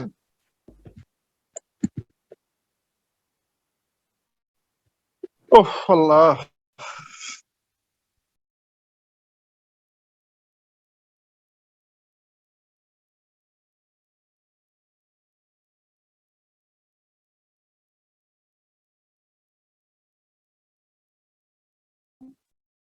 হ্যাঁ দেখেন, যেটা আমরা বলতেছিলাম শোনা যাচ্ছে? স্যার এখন শোনা যাচ্ছে, এতক্ষণ শুনছিলাম না স্যার। না না, ওই আমি আসলে একটু ওই যে কলে ছিলাম, এই জন্য আমি করে দিয়েছি। আচ্ছা, যেটা বলছিলাম যে মনে করেন এটার অ্যাজাম্পশনসটা হচ্ছে কি, ইরিডেমেবল ডেট বলে তো আসলে কিছু নাই। কেউ 50-60 বছর মেয়াদি লোন দেয়? আপনি বলেন তো প্র্যাকটিক্যালি। না হওয়া তো উচিত না স্যার। হয় না, এরকম দেখেছেন আপনারা? 50 বছর যেটা দেয় স্যার, যে হাউস বিল্ডিং লোন কর্পোরেশন যেটা লিন ওটা ওরকম দেয় স্যার, 50 ইয়ার্স আছে লোন আছে। আরে কে বলছো, এটা 20 বছর দেয় আছে যদি আপনার বয়স কম থাকে। 50 ইয়ার্স এর তো ওরকম দেয় না, যদি কর্পোরেট হয়, মানে এটা ভেরি আনলাইকলি আছে। হ্যাঁ, এটা ওদের নেচার অফ বিজনেস। লাইক আপনি যদি আরো 15 বছর আগে থেকে 20 বছর আগে কাউকে দেখেন যে লোন নিয়ে বাড়ি করছে, তাকে দেখবেন যে সে ওই লোনটা পাইছে এরকম একটা সার্টেন পিরিয়ডের জন্য। ওই তো কত বছর, 50 বছর? আর ইউ ইনসেন, 50 বছরের জন্য পাবে, তাইলে সে ইয়া করবে, মানে একটা মানুষ কত বছর বাঁচে এবং সে কত বছর বয়সে ইয়া নেয়। Anyway, let's not talk on that. I know যে how does the house building finance work. এটা 50 years না, এটা হচ্ছে 20 to 25 years এর দেয়। Anyway, so আমরা যেটা বলার চেষ্টা করতেছি, ধরেন 25 বছরও দিল, কিন্তু একটা কোম্পানি কি 25 বছরে শেষ হয়ে যায়? একটা কোম্পানি তো maybe trans for 50 years, maybe 100 years. তাইলে এখন কথা হলো ইরিডেমেবল ডেটের কনসেপ্টটা হলো আপনি ধরেন ওই যে 15 বছর বা 20 বছর মেয়াদি বা 10 বছর মেয়াদি একটা লোন নিলেন, এই লোনটা আবার অটোমেটিক্যালি রিনিউড হবে, কোম্পানিতে সিমিলার লেভেল অফ ডেট থাকবে এবং সিমিলার ইন্টারেস্ট রেট। বুঝে গেছে? That is called, মানে that is the concept of irredeemable, মানে it will get redeemed but it will automatically get renewed again, এটা কি বলা হয় হচ্ছে irredeemable debt। সো এখন এটার কস্টটা আমরা কিভাবে ডিটারমিন করব?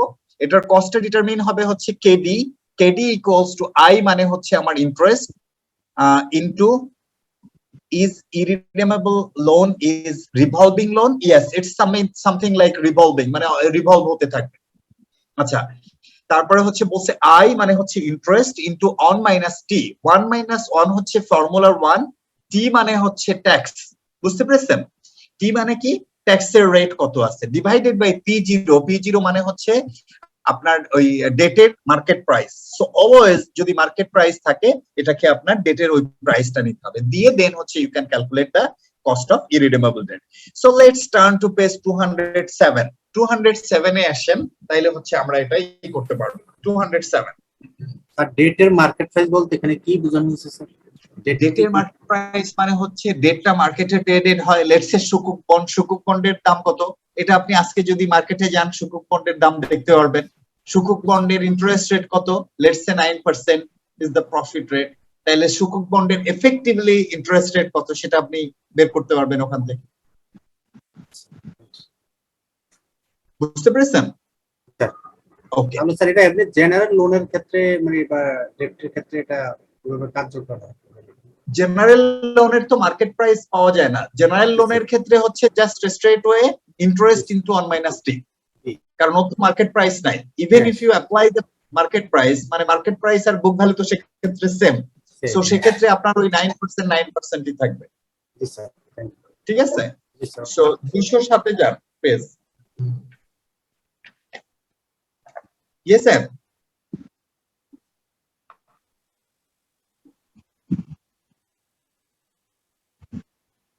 হ্যালো। জি স্যার, এইখানে দেখেন এটা বলা আছে একটা ওয়ার্ক এক্সাম্পল, এখানে যান। ওয়ার্ক এক্সাম্পলে বলতেছে irredeemable debt is quoted at 40%, irredeemable debt coat হচ্ছে কত, এই প্লিজ বসির আপনি মিউট করেন। হ্যাঁ, আচ্ছা, আপনার irredeemable debt কোটেড কত হয়েছে, 40 টাকা, 40%, তার মানে হচ্ছে 100 টাকার বন্ড বা ডেট ওইটা কয় টাকায় বিক্রি হচ্ছে, 40 টাকা। 40 টাকা, ভেরি কারেক্ট। আর হচ্ছে এটার ইন্টারেস্ট রেট কত, 5%। 5%, মানে 5%, তাহলে এফেক্টিভলি এটার রেট কত হবে দেখেন। ধরে নিচ্ছে এখানে ট্যাক্স নাই, ট্যাক্স যদি না থাকে তাইলে আমার রেট হবে হচ্ছে 5 ডিভাইডেড বাই 40, তার মানে আমার এফেক্টিভলি রেট কত হলো, 12.5।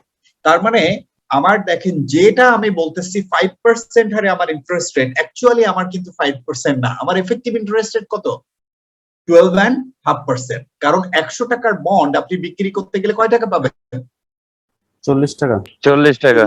therefore আপনার effective cost will go high। দেখেন this is how does the effective interest rate work, যদি 100 টাকার বন্ড আপনি 120 টাকায় বিক্রি করতেন, স্টিল কিন্তু আপনি ইন্টারেস্ট দিতেন 5 টাকা, তখন interest rate, effective interest rate would go down, তখন কমে যাইতো। যদি 100 টাকার বন্ড আপনি 100 টাকার কমে বিক্রি করেন, তখন কিন্তু effective interest rate nominal interest রেটের থেকে বেড়ে যায়। এই কনসেপ্টটা কি বোঝা যাচ্ছে? জি স্যার। ওকে, তাইলে এই ক্ষেত্রে ইন্টারেস্ট সরি ট্যাক্সটা নাই, যদি ট্যাক্স থাকতো 30% তাইলে আমার রেট কত হতো, 1 মাইনাস ট্যাক্স রেট। হ্যাঁ 1 মাইনাস ট্যাক্স রেট, তার মানে এটার 70% হইতো, তার মানে 12.5 ইনটু 70% যেটা হয় that would have been our cost of debt. তাইলে রিডিমেবল ডেটের ক্ষেত্রে it's very straightforward to calculate this. আমার কি দেখানোর দরকার আছে এটা? তারপর বুঝছি মনে হয়, বুঝছি। সবাই বুঝছেন? কারো কোনো কনফিউশন থাকলে বলেন।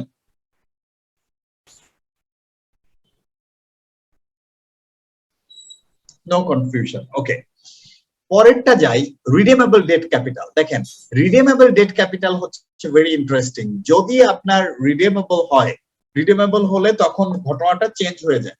ঘটনা চেঞ্জ হয়ে গেলে কিরকম, রিডেমেবল ডেট মানে হচ্ছে আপনার একটা সার্টেন টাইম পরে এটাকে রিডেম করতে হবে। তখন কিন্তু আপনার যে কস্ট অফ ডেট আছে এটা ক্যালকুলেট করতে হয় using the IRR. It's bit complicated. কিরকম সেটা আমরা আপনাদেরকে বলি। আইআরআর করতে গেলে আপনার কি দুইটা রেট লাগে না, ট্রায়াল এন্ড এরর মেথডে, একটা লোয়ার রেট একটা হায়ার রেট এরকম নিয়ে করতে হয়। So let me give you an hypothetical situation. এই সিচুয়েশনটা বোঝার চেষ্টা করেন। মনে করেন একটা কোম্পানির ডেট রয়েছে, সেই ডেটের নমিনাল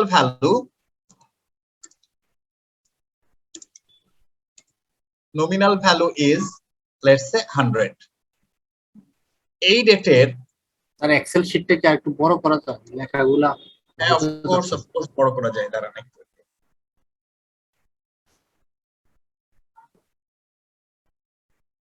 ই হয় না কেন? লেখাগুলো ঠিক আছে। জি স্যার, থ্যাংক ইউ স্যার। তাহলে মার্কেট ভ্যালু মনে করেন 120 টাকা। এইটার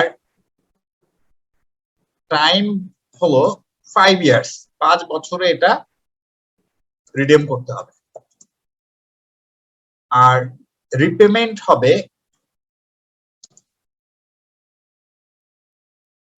100 টাকায়, মানে 100 টাকার বন্ড 5 বছরে 100 টাকা রিপেমেন্ট করতে হবে। তাইলে এইটার এফেক্টিভ ইন্টারেস্ট রেট কত? দেখেন এইখানে টুইস্ট হয়ে গেছে। ও ইন্টারেস্ট রেট বলি, ইন্টারেস্ট রেট মনে করেন 8%। So try to understand. এবং আমরা ট্যাক্স রেটও নিয়ে নিতে পারি। Tax rate let's say 30%। So how does it work? আমার এই ডেটের দাম কত? 100 টাকা। এই 100 টাকার ডেট মার্কেটে বিক্রি হচ্ছে কত বা ট্রেড হচ্ছে কত করে? 120 টাকা। মানে 100 টাকার ডেট বা বন্ড যদি আমি মার্কেটে দেই তাহলে আমি কয় টাকা পাচ্ছি? 120 টাকা। 120 টাকা। এই 120 টাকা পেলেও আমি ইন্টারেস্ট দিব কত টাকার উপর? 100 টাকার উপরে। তাহলে আমার এফেক্টিভ ইন্টারেস্ট রেট বাড়বে না কমবে? কমবে স্যার। কমবে। Very good. এই নলেজটা মানে রাখার চেষ্টা করতে হবে। দেখেন যেহেতু আমার এফেক্টিভ ইন্টারেস্ট রেট কমবে, তার মানে কিন্তু আমার এফেক্টিভ ইন্টারেস্ট রেট কোনোভাবেই 8% এর উপরে যাবে না। যাবে না স্যার। তাইলে আমার কি করতে হয়?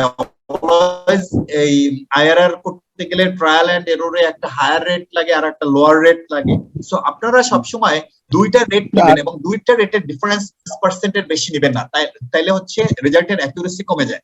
So this is how you can plot the figures, যে আপনি কোন দুইটা রেট নেবেন, একটা হায়ার রেট একটা লোয়ার রেট। সো যখন আমি জেনে গেলাম যে আমার রেট কোনোভাবেই 8% এর উপরে না, তাহলে কি আমার লোয়ার পোর্শন আমি -5 করে ওকে ইটস 3% আমার হইতে পারে লোয়ার। বাট যদি এরকম হইতো যে মার্কেট ভ্যালু হচ্ছে হয়ে গেছে 78 টাকা, তাহলে ডেফিনেটলি আমার রেট 8% এর বেশি। তার মানে সেক্ষেত্রে আমি I could have take 8% as lower rate এবং হচ্ছে 13% as higher rate. This is how you need to play around. So এই জিনিসটা আপনি you won't find it in your book. So এই জিনিসটা আমি আপনাদেরকে শিখিয়ে দিলাম যে that is the golden rule to take the two rates. আপনি জাস্ট ওয়ান শটে you will get the answer. আমি কি বুঝাইতে পারতেছি? স্যার 5% গ্যাপ থাকবে। অলওয়েজ 5% গ্যাপ থাকবে স্যার দুটো রেটের মধ্যে। এটা বলছি যে বেসিক্যালি এটা ভালো, যত কম গ্যাপ থাকে তত ভালো। কিন্তু আমরা তো পরীক্ষার হলে কি আমি বারবার ট্রায়াল এন্ড এরর করতে যাব না স্যার। সো এই জন্য আমি হচ্ছে ওই যে 5% নিয়ে দেখছি যে এটা একবারে করলে হয়ে যায়। ঠিক আছে, ওকে। এবার দেখেন মার্কেট ভ্যালু হলো 120 এবং টাইম পিরিয়ড কত? 5 ইয়ার্স। রিপেমেন্ট হবে হচ্ছে আমি 5 বছর পরে রিপেমেন্ট ইন 5 ইয়ার্স, এটা হচ্ছে কত? 100 টাকা দিয়ে এটাকে রিপেমেন্ট করে দিই এবং ইন্টারেস্ট রেট 8%, ট্যাক্স রেট কত? 30। তাহলে how it is going to impact? এবার দেখেন লেটস সে আমার এটা হচ্ছে টাইম নিলাম, তখন আমাকে একটা ইয়া করতে হবে, ক্যাশ ফ্লো নিলাম, তারপরে হচ্ছে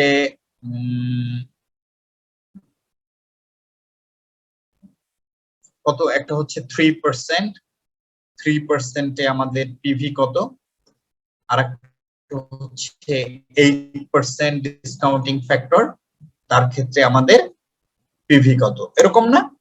এখন মনে করেন জিরো টাইমে আমি ওই বন্ড বিক্রি করে কয় টাকা পেয়েছি? 120 টাকা, ঠিক কিনা? জি স্যার। ওকে, এরপর অন টু 5 ইয়ার্স আমাকে কি পেমেন্ট করতে হবে? অন টু 5 ইয়ার্স আমাকে ইন্টারেস্ট পেমেন্ট করতে হবে, তাই না? জি স্যার। এটারে আমি বলতে পারি বন্ড সেল বা সেল অফ বন্ড, এটাকে আমি বলতে পারি আইএনটিআর, ইন্টারেস্ট। তখন হচ্ছে ইন্টারেস্ট কি আমার বিজনেস থেকে আউটফ্লো। সো বইয়ে দেখবেন কখনো পজিটিভ কখনো নেগেটিভ লিখছে, ওই যে ওই ইয়াটা। জি স্যার, এটা নিয়ে কনফিউশন আমি আছে। এগুলাকে না, এটা কনফিউশন এই যে আমি তো দূর করে দিলাম। আপনি কোম্পানির পার্সপেক্টিভে চিন্তা করবেন, 120 হচ্ছে company is going to get, আর কোম্পানি থেকে ইন্টারেস্ট চলে যাচ্ছে, দেয়ারফর আপনি এটাকে মাইনাস হিসাবে নেবেন। বুঝতে পেরেছেন? এই কনসেপ্টেই আপনি থাকেন। আর 5th ইয়ারে গিয়ে আমাদের আবার কি আছে? রিপেমেন্ট আছে না, স্যার রিডেমশন বা রিডেমশন যেটাই বলেন। তো তখন আমাকে কত রয়েছে? 5th ইয়ারে গিয়ে আমার 100 টাকা রিডেমশন হবে, 100 সেটা টাকা আমার বিজনেস থেকে চলে গেল। ওকে, এখন এইগুলার ডিসকাউন্টিং ফ্যাক্টর বা অ্যানুইটি ফ্যাক্টর আপনি বলেন। জিরো টাইমে অলওয়েজ ডিসকাউন্টিং ফ্যাক্টর ইজ 1, এটা 1% হয় না, এটা তো just 1. Why it is like this?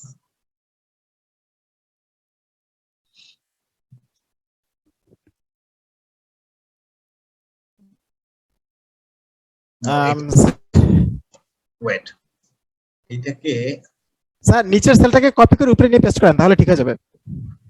না, ওই যে কি একটা যেন নাম্বার, নাম্বার ওই যে উপরে আছে,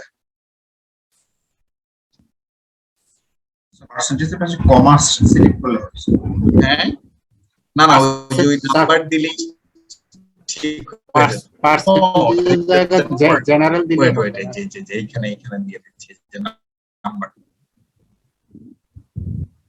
নাম্বার বা জেনারেল দিয়ে দেই, এই যে, ঠিক আছে। Sorry,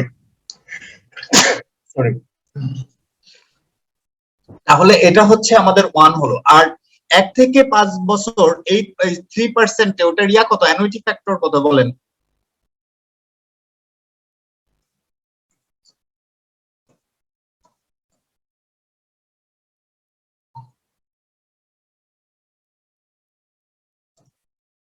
something like that. হ্যাঁ, আরে দূরে কি সমস্যা এটা?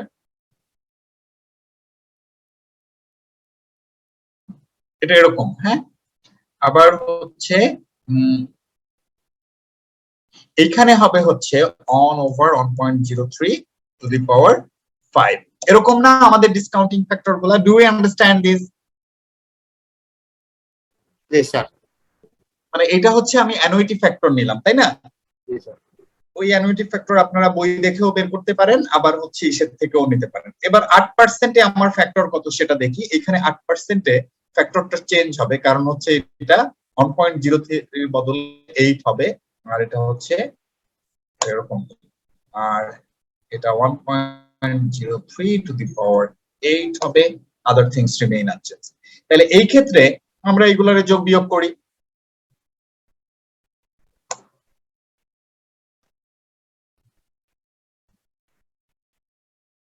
And you get the sum, and that's the NPV. আবার এইখানে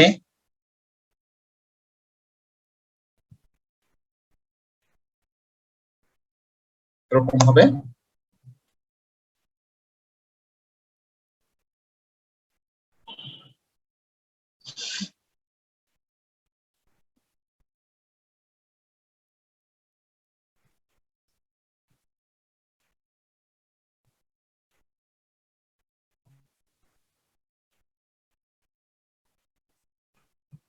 you got the NPV here.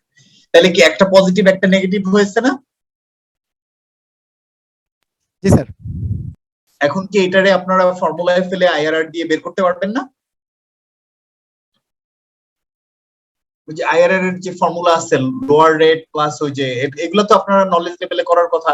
G sir, A plus হ্যাঁ ওই যে মাইনাস হায়ার রেট। প্লাস, হ্যাঁ ওই যে প্লাস হচ্ছে ওই যে ডিফারেন্সিয়াল আর্ট, মানে দুইটা রেটের ডিফারেন্স পরবর্তীতে অ্যাড করে দিবেন। সো ওই ফর্মুলাই দিয়ে you can calculate the IRR. IRR যখন আপনি পেলেন, imagine this IRR is let's say 6.7%, এবং আপনার ট্যাক্স রেট আমরা কত ধরছি 30%, তাহলে আমার এফেক্টিভলি আমার cost of capital, cost of debt should be এটা ইনটু 0.7 or হচ্ছে আপনার 4.679%, that will be the cost of capital after tax, by cost of debt after tax. তাইলে রিডিমেবল হলে, তাইলে যদি দেখেন রিডিমেবল হলে এবং প্রাইসের যদি ভেরিয়েশন থাকে, মার্কেট প্রাইস এবং নমিনাল ভ্যালু যদি ভেরিয়েশন থাকে, তাহলে আপনার ইমপ্যাক্ট চলে আসবে ইয়াতে। এবং যদি আপনার রিপেমেন্টেও যদি আমার চেঞ্জ হইতো, রিপেমেন্ট লেটস সে 100 টাকার জায়গায় 105 টাকা, তাহলে হচ্ছে ডেফিনেটলি আপনাকে আইআরআর মেথডে ইয়া বের করতে হবে আর কি, কস্ট অফ ডেট বের করতে হবে। Is it understandable? যদি সবগুলা সেম থাকতো তাহলে আর বেসিক্যালি আইআরআর থাকতো না, কিন্তু আইডিয়ালি যদি বন্ডটা মার্কেটে ট্রেডেড হয়, so it is very unlikely যে আমার মার্কেট ভ্যালু, তারপরে হচ্ছে আপনার নমিনাল ভ্যালু, রিপেমেন্ট বা রিডেমশন ভ্যালু এটা সেম থাকবে, which is very unlikely. So any question on that? Redeemable bonded cost calculation? লাস্টের কথাগুলো একটু যদি আবার একটু বলতেন। লাস্টের কথা হলো যদি সবগুলা সেম থাকে 100 টাকা 100 টাকা করে, তাইলে হচ্ছে আর আপনার এটা দরকার নাই, which is very unlikely, ওটা ওরকম হবে না, কারণ এটা তো ট্রেডেড বন্ড। তোর কি সবগুলো একই প্রাইস থাকবে না? স্যার বলেন, কোনো কি ফর্মুলা আছে এটা বের করা, শর্টকাট ফর্মুলা? শর্টকাট তো এই যেটা দেখাইলাম এটাই, আর কোনো শর্টকাট নাই, বুঝতে পেরেছেন? আর কোনো শর্টকাট ফর্মুলা নাই। স্যার আইআর এর অংশটা যদি আবার একটু বলা যায়। আইআরআর কি আপনারা ইসে করেন নাই নলেজ লেভেলে? Haven't you done how to calculate IRR? Sir আমরা আইআরআর জিনিসটা করছি, কিন্তু মানে স্যার এখানে কখন আইআরআর দিয়ে আমরা অঙ্কটা করব আর কখন হচ্ছে কি আমরা ওই জিনিসটাই স্যার একটু বোঝানোর জন্য। না সেটাই তো আমরা প্রথমে কি করলাম, এই সিনারিও থেকে ক্যাশ ফ্লোটা নিলাম। ক্যাশ ফ্লো দেখেন আমরা কি করছি, জিরো টাইমে আমরা সেল করছি, সেল করে 120 টাকা পাইছি বন্ডে, তার মানে কি আমার পজিটিভ ক্যাশ ফ্লো। 1 থেকে 5 বছর পর্যন্ত কি আমাকে ইন্টারেস্ট দিতে হবে না? সেই ইন্টারেস্টটা আমার -8 করে আমি নিয়ে গেলাম, আর ফাইনালি রিডেমশন হবে 5th ইয়ারে গিয়ে কত 100 টাকা আমার ক্যাশ আউটফ্লো হবে, সেটাও আমরা নিলাম। এটাই তো আমার ক্যাশ ফ্লো আমার বিল্ট ইন হয়ে গেল।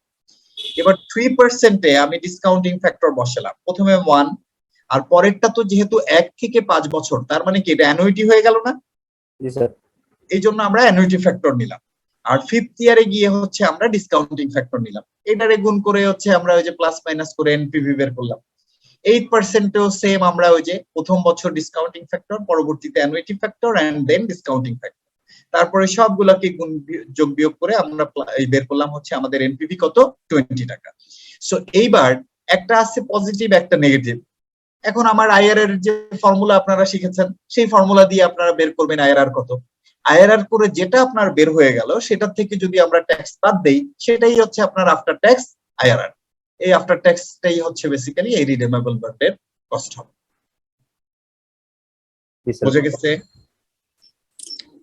স্যার? ডিসকাউন্টিং ফ্যাক্টর আর অ্যানুইটি ফ্যাক্টর এটা স্যার একটু দেখাবেন কেমনে বের করলেন sir shortcut?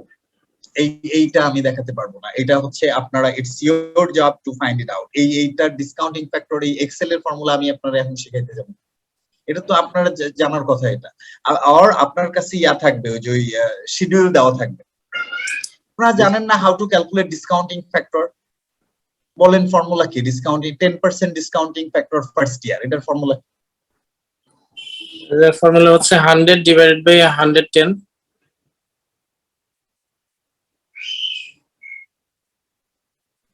Let me write it down. Discounting factor হচ্ছে ক্যালকুলেটরে বের করা খুব ইজি। হ্যাঁ, এই যে 110, ঠিক আছে, আপনি ওই যে ওই ফর্মুলাই বের করছেন।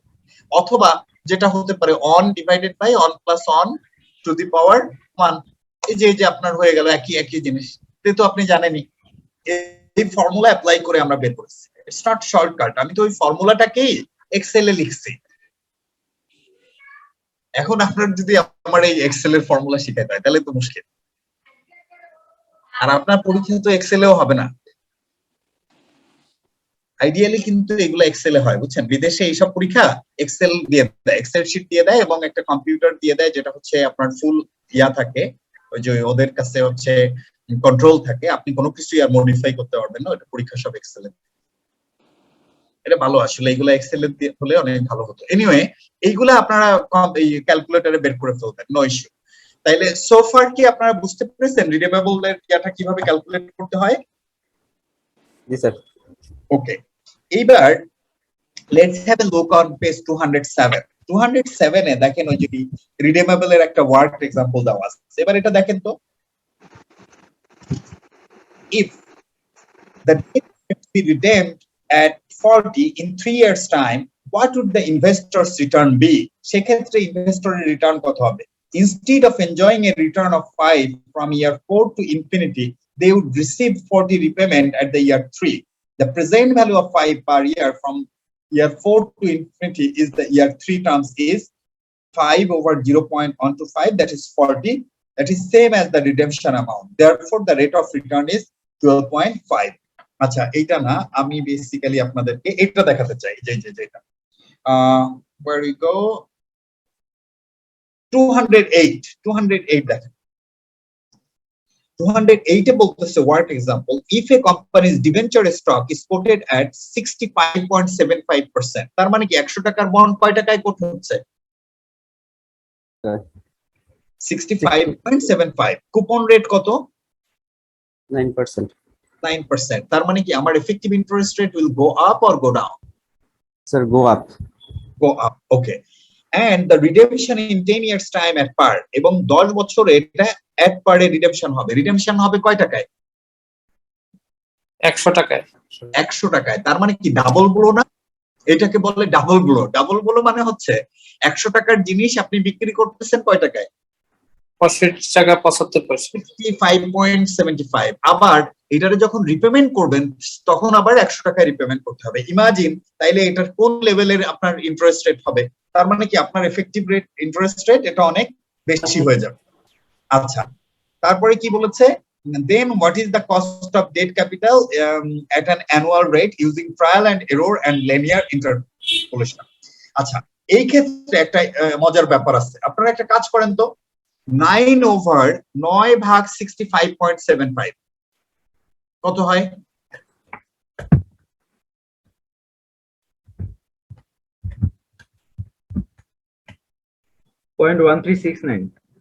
সরি, 0.1369 মানে হচ্ছে অ্যাপ্রক্সিমেটলি 14%, তাই না? তার মানে আমার এখনই আমার এফেক্টিভ ইন্টারেস্ট রেট কত আছে এখন? যদি আমি অন্য টাইম ভ্যালু না নেই এবং রিডেমশন কে কনসিডার না করি, তাইলে আমার এখন কত আছে রেট? 14%, তাই না? 14%। ওকে, তাইলে আমার অবশ্যই যেহেতু আবার 5 বছর পরে বা 3 বছর পরে রিডেমশনে আমাকে 100 টাকা বা 10 বছর পরে রিডেমশনে 100 টাকা দিতে হবে, তার মানে এই এফেক্টিভ ইন্টারেস্ট রেট 14 ও না, আরো বেশি। তার মানে we can take lower as 14% and higher as 19%. Does it make sense?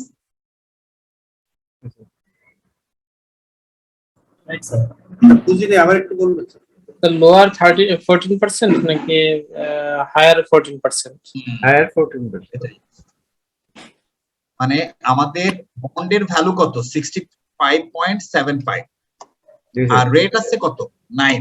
তার মানে এখন আমি যদি বলি যে অন্য সিচুয়েশন রিডেমশন ভ্যালু টালু বাদ দিলাম, সেটা যদি বাদও দেই তাইলে আমার এফেক্টিভ রেট কত? 14% না? লেটস সে 13.68 মানে কি 14%। কিন্তু পরবর্তীতে 5 ইয়ার্স টাইমে আবার এই 65 টাকার বন্ড কয় টাকা রিপেমেন্ট করতে হবে? 100 টাকা।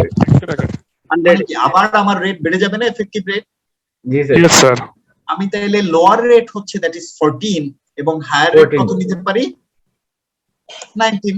আমাদের ওই যে ফর্মুলা আমরা দেখছি, ঠিক আছে? সো এইটাই দেখেন, এই ম্যাথটাই ওরা করেছে। এই যে দেখেন ওই যে 15 আর 20 দিয়ে আমরা নিলাম 14 and 19, that is much more precise. Precise করে তখন হচ্ছে আপনি ওইটার অ্যানসারটা বের করবেন। ওই যে দেখেন আমাদের একটা যে লোয়ার রেট নিলাম, একটা হায়ার রেট নিলাম, ওটার প্রেজেন্ট ভ্যালু বের করলাম। প্রেজেন্ট ভ্যালু বের করে আমরা হচ্ছে ওই ইয়া করলাম, আইআরআর বের করলাম। কস্ট অফ ডেট সে বের করছে, দেখেন lower rate plus NPV at lower rate divided by NPV at lower rate plus NPV at higher rate into differential আর, পরে আমার কত বের হয়েছে? 16%। এখানে যেহেতু কোনো ট্যাক্স ধরে না, এই জন্য 16%। যদি ট্যাক্স থাকতো 30%, তাহলে হচ্ছে আমরা 30% ওখান থেকে মাইনাস করে দিতাম, মাইনাস করে আমার রিডেমেবল ইসের কস্টটা বের হয়ে যেত। বোঝা গেছে রিডেমেবল এর কস্ট আমরা কিভাবে বের করব? জি স্যার। কারো কোনো কনফিউশন আছে?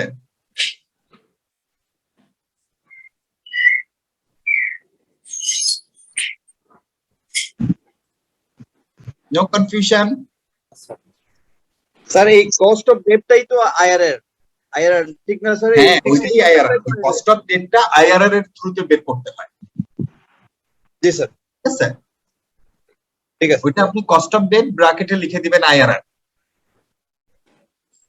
ওকে, নাও cost of preference share. Cost of preference share হচ্ছে ভেরি স্ট্রেট ফরওয়ার্ড মানে হচ্ছে প্রেফারেন্স শেয়ারের যে ডিভিডেন্ড, এটা কি চেঞ্জ হয় কখনো? এটা ফিক্স থাকে। ইন্টারেস্ট যেমন ফিক্স থাকে, ইন্টারেস্টের রেট, সেরকম প্রেফারেন্সের ডিভিডেন্ড রেটও তো ফিক্স থাকে, ঠিক কিনা? রেটটা ফিক্স থাকে, তো যেহেতু আমার ডিভিডেন্ড ফিক্স থাকে, ওই ডিভিডেন্ডের রেটটা নিব ডিভাইডেড বাই P0, মানে প্রেফারেন্স শেয়ারের মার্কেট ভ্যালুটাকে নিব। অলওয়েজ অলওয়েজ অলওয়েজ একটা জিনিস মনে রাখবেন, একটাকে বলে এক্স ডিভিডেন্ড মার্কেট প্রাইস, আর একটাকে বলে cum dividend market price. Ex dividend market price মানে হলো যদি শেয়ারের মধ্যে ডিভিডেন্ডের ইম্প্যাক্ট না থাকে, that is called ex dividend share price. আর কাম ডিভিডেন্ড মানে হচ্ছে যদি শেয়ারের মধ্যে ডিভিডেন্ডের ইম্প্যাক্ট ইনক্লুড থাকে, তাহলে সেটাকে বলে cum dividend share price. Let me give you an example. Let's say Beximco company. Beximco কোম্পানির ইয়ার এন্ড হচ্ছে জুনের অডিট শেষ। আপনি জানেন যে প্রতি বছর বেক্সিমকো কোম্পানি 10% হচ্ছে ডিভিডেন্ড দেয়। তাহলে কি হবে, যখন এজিএম অ্যাপ্রোচ হবে, এজিএম যখন সময় চলে আসবে কাছাকাছি, তখন ওর শেয়ার প্রাইস ওই ডিভিডেন্ডের কারণে বাড়তে থাকবে। এইটাকে বলে কাম ডিভিডেন্ড শেয়ার প্রাইস। তার মানে share price is inflated because of the impact of the dividend. Therefore, you need to neutralize that. You need to knock off the impact of dividend. কারণ ওইটাকে always ex dividend নিতে হবে। কারণ বছরের অন্য সময় যে শেয়ার প্রাইস থাকে সেটা হচ্ছে always ex dividend share price থাকে। Always, whatever the securities, bond or share capital it is, we always need to take the ex dividend share price, ex interest bond, or maybe ex dividend preference share. Is it understandable?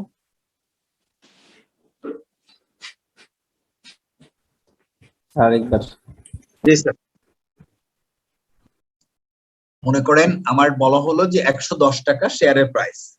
এখন বলা হলো 110 টাকা share price, কিন্তু dividend declare করা হয়েছে 10 টাকা, বা dividend due হচ্ছে 10 টাকা। তাহলে 110 টাকা হলো আমার কাম ডিভিডেন্ড শেয়ার প্রাইস, মানে ইনক্লুসিভ অফ ডিভিডেন্ড। আর এক্স ডিভিডেন্ড শেয়ার প্রাইস কত হবে? 100 টাকা। সেটাই বলা হয়েছে। আচ্ছা, এখন 205 পেজে যাব। 205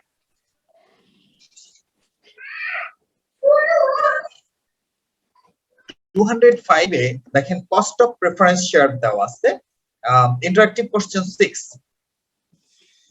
a company has 12% preference shares in issue, nominal value কত? 1, আর current market ex dividend market share price যেটা আমাদের দরকার 1.15, তাইলে এটার কস্ট অফ প্রেফারেন্স শেয়ার কত হবে? ফর্মুলা কি হবে বলেন তো? কোনটা বাই কোনটা বলেন? ডেনোমিনেটর আর নিউমারেটর বলেন। প্রথমে নিউমারেটর কত হবে, মানে উপরে কত থাকবে? 12 টাকা। 12 টাকা, 12 টাকা না, 12%। 12 divided by sir 1 lakh. 1 lakh কেন? এই মার্কেট প্রাইস কত? 1 লাখ তো নাম্বার, 12 ডিভাইডেড বাই 1.15, 115 না, ডিভাইডেড বাই 1। হ্যাঁ 1.15। তার মানে এটা বেসিক্যালি 12% হবে। 0.12 ডিভাইডেড বাই 1.15 অথবা 12 ডিভাইডেড বাই 115, এটা দিয়ে করলে যেটা হয় সেটাই হবে হচ্ছে কস্ট অফ প্রেফারেন্স শেয়ার। ঠিক আছে? হ্যালো, বোঝা যায় না? 12% প্রেফারেন্স শেয়ার, নমিনাল ভ্যালু 1, তার মানে 1 টাকার উপর 12% হলে কত হয় বলেন তো? 12 পয়সা, রাইট? 12 পয়সা মানে কি 0.12 ডিভাইডেড বাই আপনার হচ্ছে এক্স ডিভিডেন্ড মার্কেট ভ্যালু কত 1.15, তাহলে ওটাকে ডিভাইড করবেন 1.15 দিয়ে আপনার যেটা হয় সেটাই হচ্ছে আপনার প্রাইস। এবার বুঝে গেছে? I don't quite understand if you are getting me right. বুঝতে পারেন? ওকে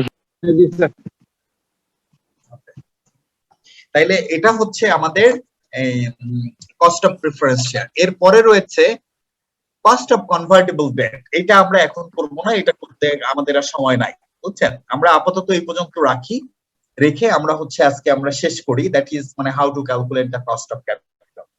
সো বলেন, এখন কারো কোনো কোশ্চেন থাকলে বলেন।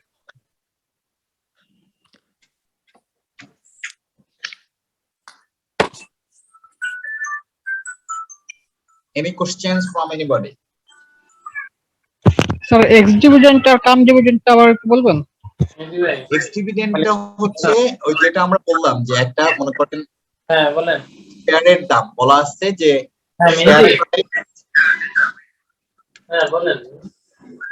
শেয়ার প্রাইস হচ্ছে 110 টাকা ইনক্লুসিভ অফ ডিভিডেন্ড। তাড়াতাড়ি বলতে হবে ভাই,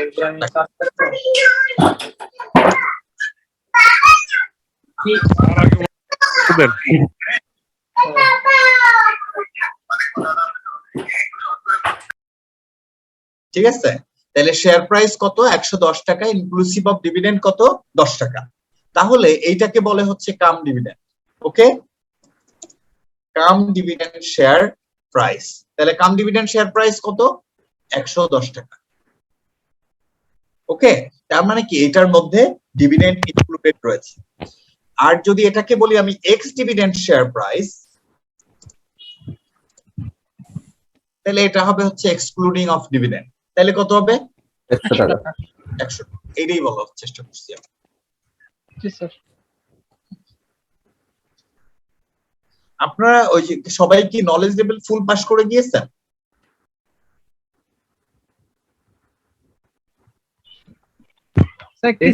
রেগুলার ক্লাস স্যার, এটা নলেজ লেভেল কমপ্লিট না স্যার।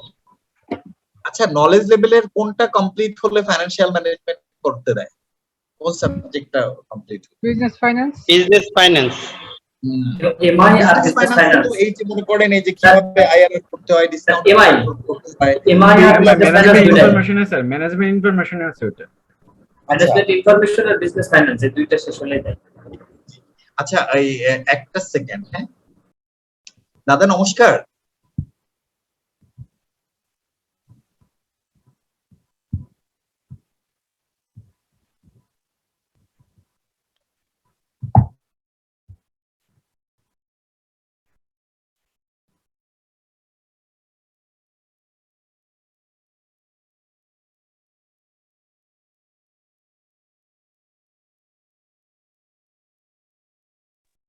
হ্যাঁ সরি, ওই কি যেন বলার চেষ্টা করছিলাম, আপনার কোন সাবজেক্ট হলে এফএম করা যায়? এমআই আর বিএফ। এমআই আর ম্যানেজমেন্ট। আচ্ছা, এই সাবজেক্ট গুলাতে আপনার how to calculate the discounting factor, annuity factor, তারপরে হচ্ছে আইআরআর, এগুলা না থাকার কথা। আচ্ছা, যদি থাকে তাইলে মানে why do you baffle them? কেন আপনারা এত কনফিউজড?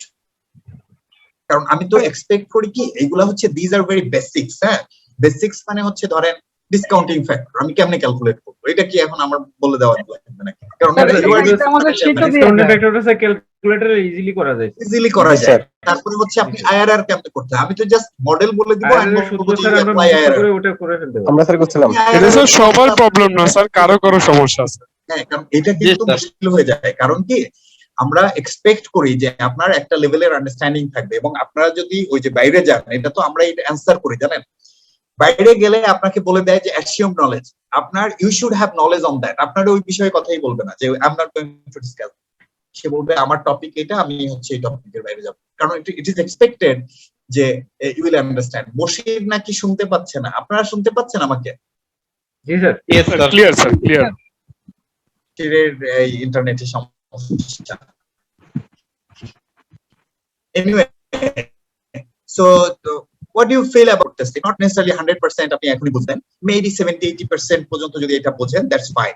এটাকে আবার প্র্যাকটিস করবেন। মনে করেন ফাইন্যান্সিয়াল ম্যানেজমেন্ট তো হেভিলি টেকনিক্যাল সাবজেক্ট, সো আপনি এটারে আমি যে আজকে যেটা করলাম এটা কিন্তু অনেক ফাউন্ডেশন দিয়ে দিলাম আর কি আপনাকে, একটা লেভেল পর্যন্ত, কস্ট অফ ডেট পর্যন্ত। সো আপনাকে এইটাই আবার রিভিউ করতে হবে। You need to understand the capital structure, তারপরে how to calculate the cost of debt, এই জিনিসগুলো আপনি বোঝেন, বুঝে ইন্টারাক্টিভ কোশ্চেন গুলো সলভ করেন, আপনার আন্ডারস্ট্যান্ডিং সলিড করেন, then you come back to the next class. Next ক্লাসে আমরা অন্য টপিক বলবো। As I go along, review as much as possible. বুঝতে পেরেছেন?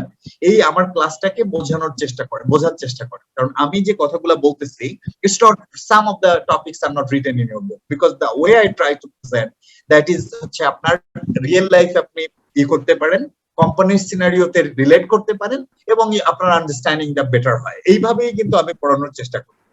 আই ডোন্ট নো যে how far you have understood my classes, it's up to you. আপনারা বলেন তো, মানে did you really understand what I try to convey? Sir তারপরে sir রেকর্ডিংটা যদি এজারলি পাই আরো ভালো হবে, যে জায়গাটা আমাদের পড়তে এটা গিয়ে তো ঝামেলা আপনাদের হবে, ইয়া দিবে, যে ক্যাপ্টেন আছে উনি দিবেন। মানে যে জায়গাটা সমস্যা হবে তখন আপনারা রেকর্ডিংটা তখন আপনারা ওটা দেখে ভালো হবে স্যার, সমস্যা নাই। তাহলে কি সো ফার সো গুড? মানে আপনারা কি বুঝতেছেন? মানে মোট কথা হচ্ছে ব্রডলি বুঝতেছেন? ওকে, তা ঠিক আছে। তাইলে আমরা পড়ানো অনেক ভালো লাগছে। না, ভালো লাগছে আসলে আমরা স্যার এফএম এর দুজন টিচারের স্যার ক্লাস পেলাম, দুজন টিচারকে খুব ভালো লাগছে স্যার। ওই টিচাররা ক্লাসটা ভালো কথা, কিন্তু আপনাদেরকে একটা জিনিস বলে রাখি, ঘটনা যেটা আছে, in the last session I didn't conduct the class, বুঝছেন? sometimes we don't feel like, কারণ কি, যখন আমরা দেখি যে the motivation from the students is not coming that way, so we think যে আসলে what's the point of conducting the class? মনে করেন এই যে রাত্রে, এখন বাজে কয়টা, 10টা, আমি এখন 10টা পর্যন্ত, ওই 7টা থেকে 10টা পর্যন্ত বকবক করে যাচ্ছি।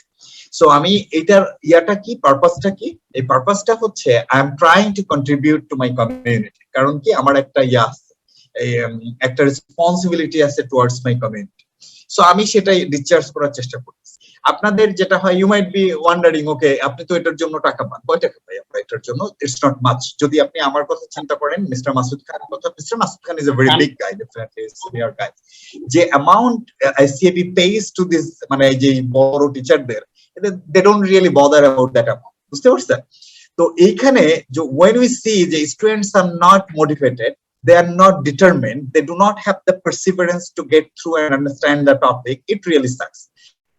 তখন আমরা বলি কি, আচ্ছা ভাই আমি ক্লাস নিলাম, বুঝতে পেরেছেন? বাট আপনারা ওই জিনিসটা ঠিক রাখেন যে your sense of যে এরকম থাকে যে you will try to understand that, এবং আপনারা না পারলে আমার কাছ থেকে বুঝে নেওয়ার চেষ্টা করবেন as far as possible. I will try to help you. তাইলে হচ্ছে then we get motivated. Yeah, I'm trying to do something and students are getting assisted by my class. তখন হচ্ছে আমার ওই মোটিভেশনটা থাকবে, বা সব টিচারেরই থাকবে। আদারওয়াইজ কিন্তু you will lose the good teachers. বুঝতে পেরেছেন? আমি বলতেছি না আমি good teacher, but thing is that আপনারা মানে ওই ইয়াদেরকে, আমাকে না, অন্য ভালো টিচারদেরও আপনারা এই করতে পারবেন না। You won't be able to retain. So that being said, let's call it a day. আমরা আজকে শেষ করি, এবং hope to see you in the next class. ঠিক আছে? আসসালামু আলাইকুম স্যার। ঠিক আছে স্যার।